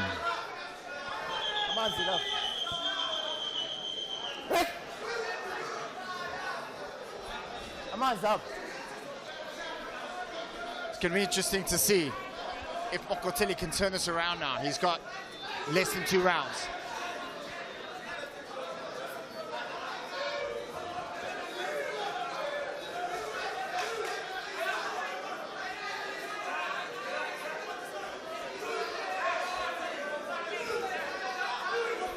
Koteli allows Prince to move 99.9% of this fight. Prince is moving one direction. I'm just thinking with Koteli, if he can stop him from that, cut the corner, force him to move to his left. I beg your pardon, to his right. Let's see what he can do in that situation, because allowing him to move to his left is working wonders for Prince Ndlovu. It just seems, Bongs, that the champions out-hustled and out-muscled the challenger. And Prince boxing confidently. Yeah, there have been times where he's been clowning, but I feel that he's in a position where he could have in those positions.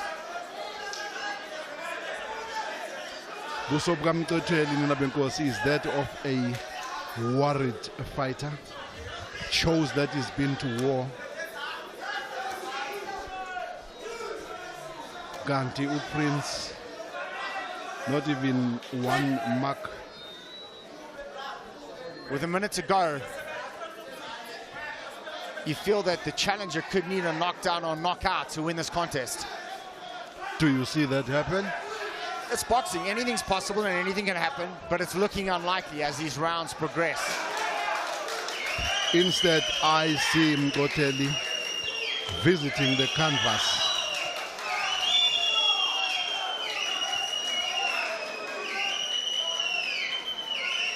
The champion fighting like a champion here this afternoon at Boyson's. Wanting to defend his championship convincingly this time around.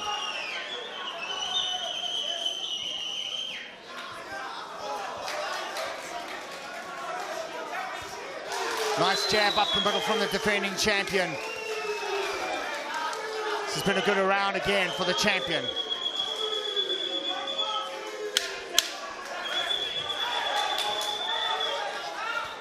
Oh, good right hand from the champion. Buzz, the challenger. Got him stunned.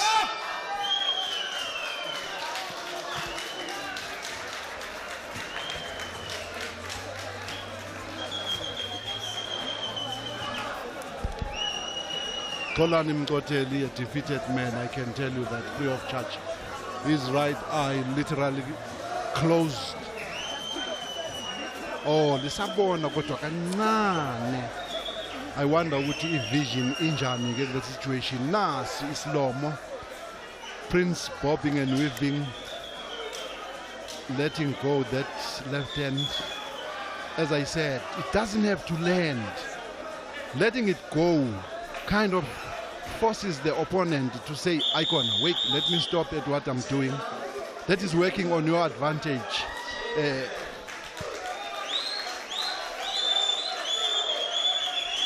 Prince Zomo, because Koteli, when he sees that jab being thrown, shake hands, good luck. He stops in what he's been doing and concentrates. It's the last round, Bonds. In his punches. The last round, Colin, and yeah, Koteli, same gear. He hasn't shifted.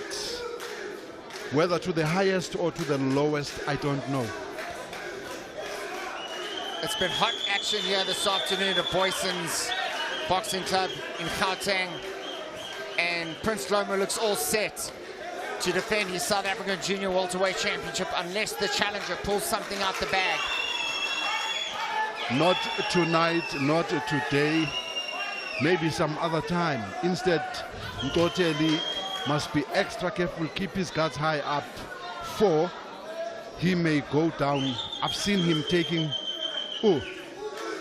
not too good uppercuts, knocking his head violently backwards, and those are not the punches, you know, that boxers must take. Is no maganjani, because the effect of that has to do with the shaking of the brains.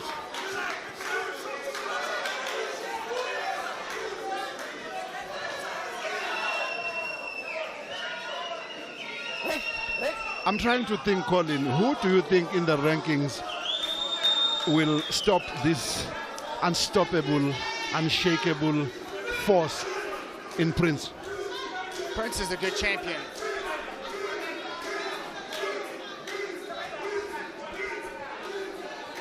You're not answering my question. I'm trying to think of the kid's name from Sebastian Rothman. Will give him a very, very good fight. Talent Baloy.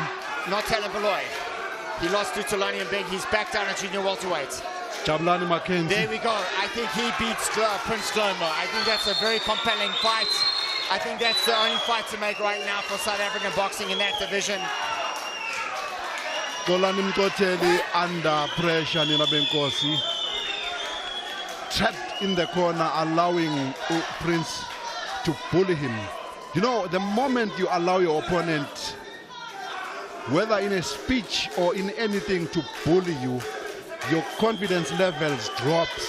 It takes courage for one to come back from that. And that is exactly what Koteli did here. He allowed Prince to bully him from early in the fight.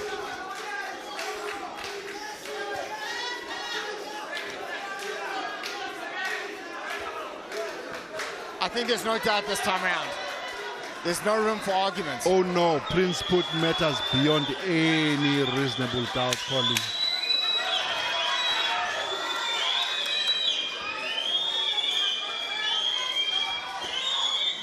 That was a low blow. That was a low. Oh, ngenhlanhla impi bese iphelile. Koteli ushaye isibhakela below the belt. That's what I love about the sport of boxing. When it's said and done over, they hug and kiss. But prior to that, they wanted to kill each other for the prize. But again, that is the sporting mentality in Nabenkosi. We may be using the word fight, but in the real true sense, umdlalo Nabenkosi. Kuyadlalwa. Boniswana ikhono ubuciko nobuhlakani. Dasi Slomo Nabenkosi sikulethela yona icotha uPrince Ndlovu Dlomo, I beg your pardon, wearing black and gold. Uye odefender isixoxo sakhe xolani Mkoteli, white and black trunks.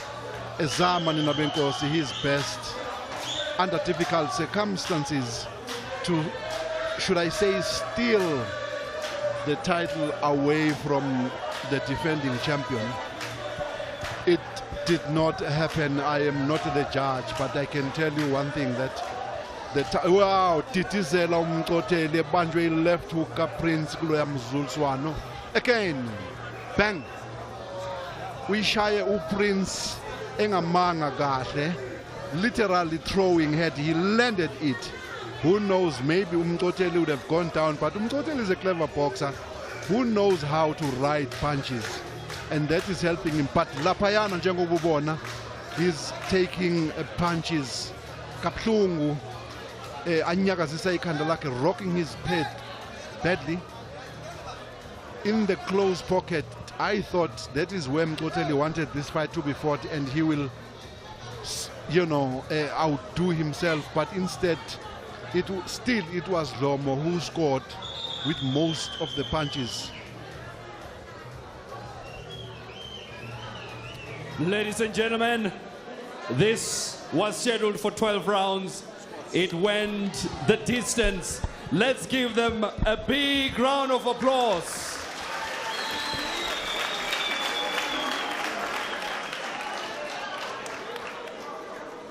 And now, this is how the judges saw it. Judge Mukadi, 117-111. Judge Zenakile, 116-113.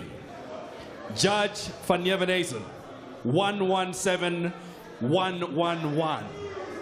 All in favor of the winner and still the South African champion, Prince Dlomo.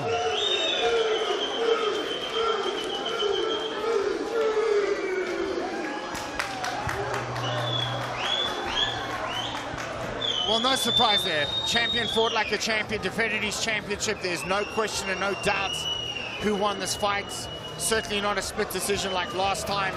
And Dlomo proved that he's a worthy South African champion by beating Koteli convincingly this time round in a much anticipated rematch.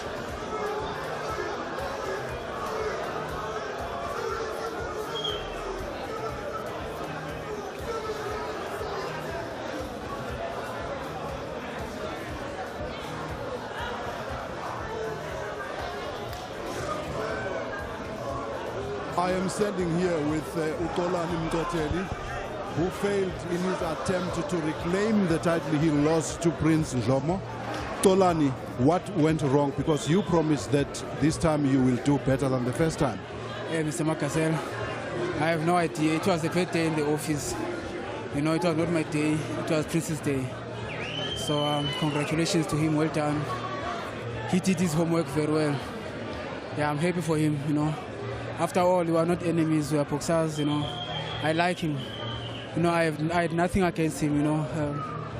This time he beat me fair and square. So, yeah. Thank you. Sure. Thank you. Sharp. The champion. Prince, we spoke to you during the week. You said, ufuna ukubonisa ukuthi lightning can strike the same place twice. Congratulations for your victory. How does it make you feel? Lonto le ngenza ukuthi ngifile so good, ngifile ngijabulile. Plus futhi nobaba ungiphile moral ngokuthi afike la njengoba nje ngimbiza. Uyena ongenza ukuthi mangabe ngibuka yena, mangabe ngaphandle ngishawa la.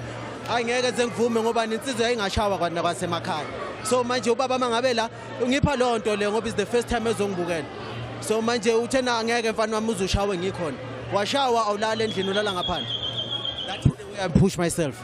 Prince, there was a time where you were described as a no-hoper, losing all your fights.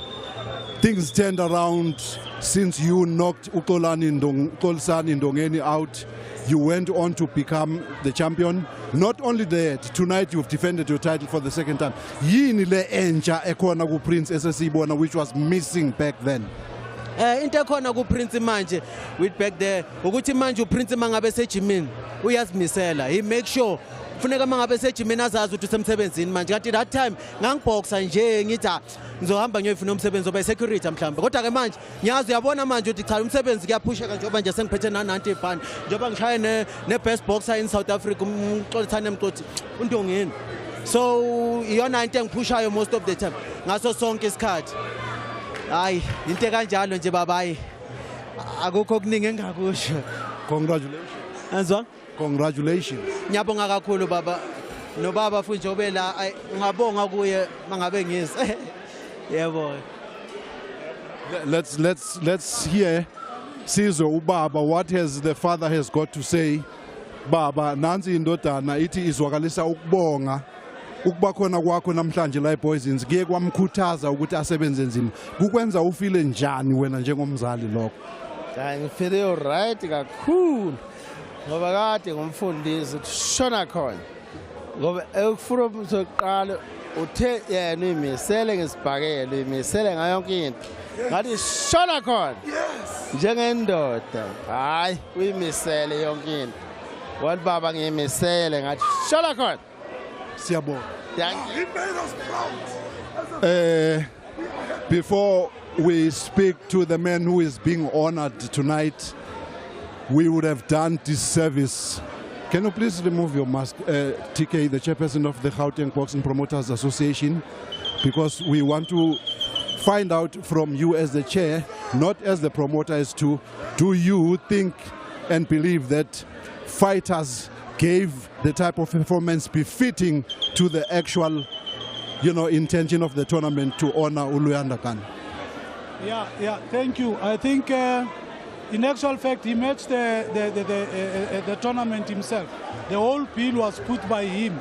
So I'm impressed with what he has done, and that is why up until today we still see Tali as one of the, in actual fact, he's the best matchmaker in the country. Looking at the other matches that he has, the other tournaments that he has, that's for lack of a better matchmake. So we're very proud, very impressed with Tali. And Tali usena ama resident yase East London apha eGauteng.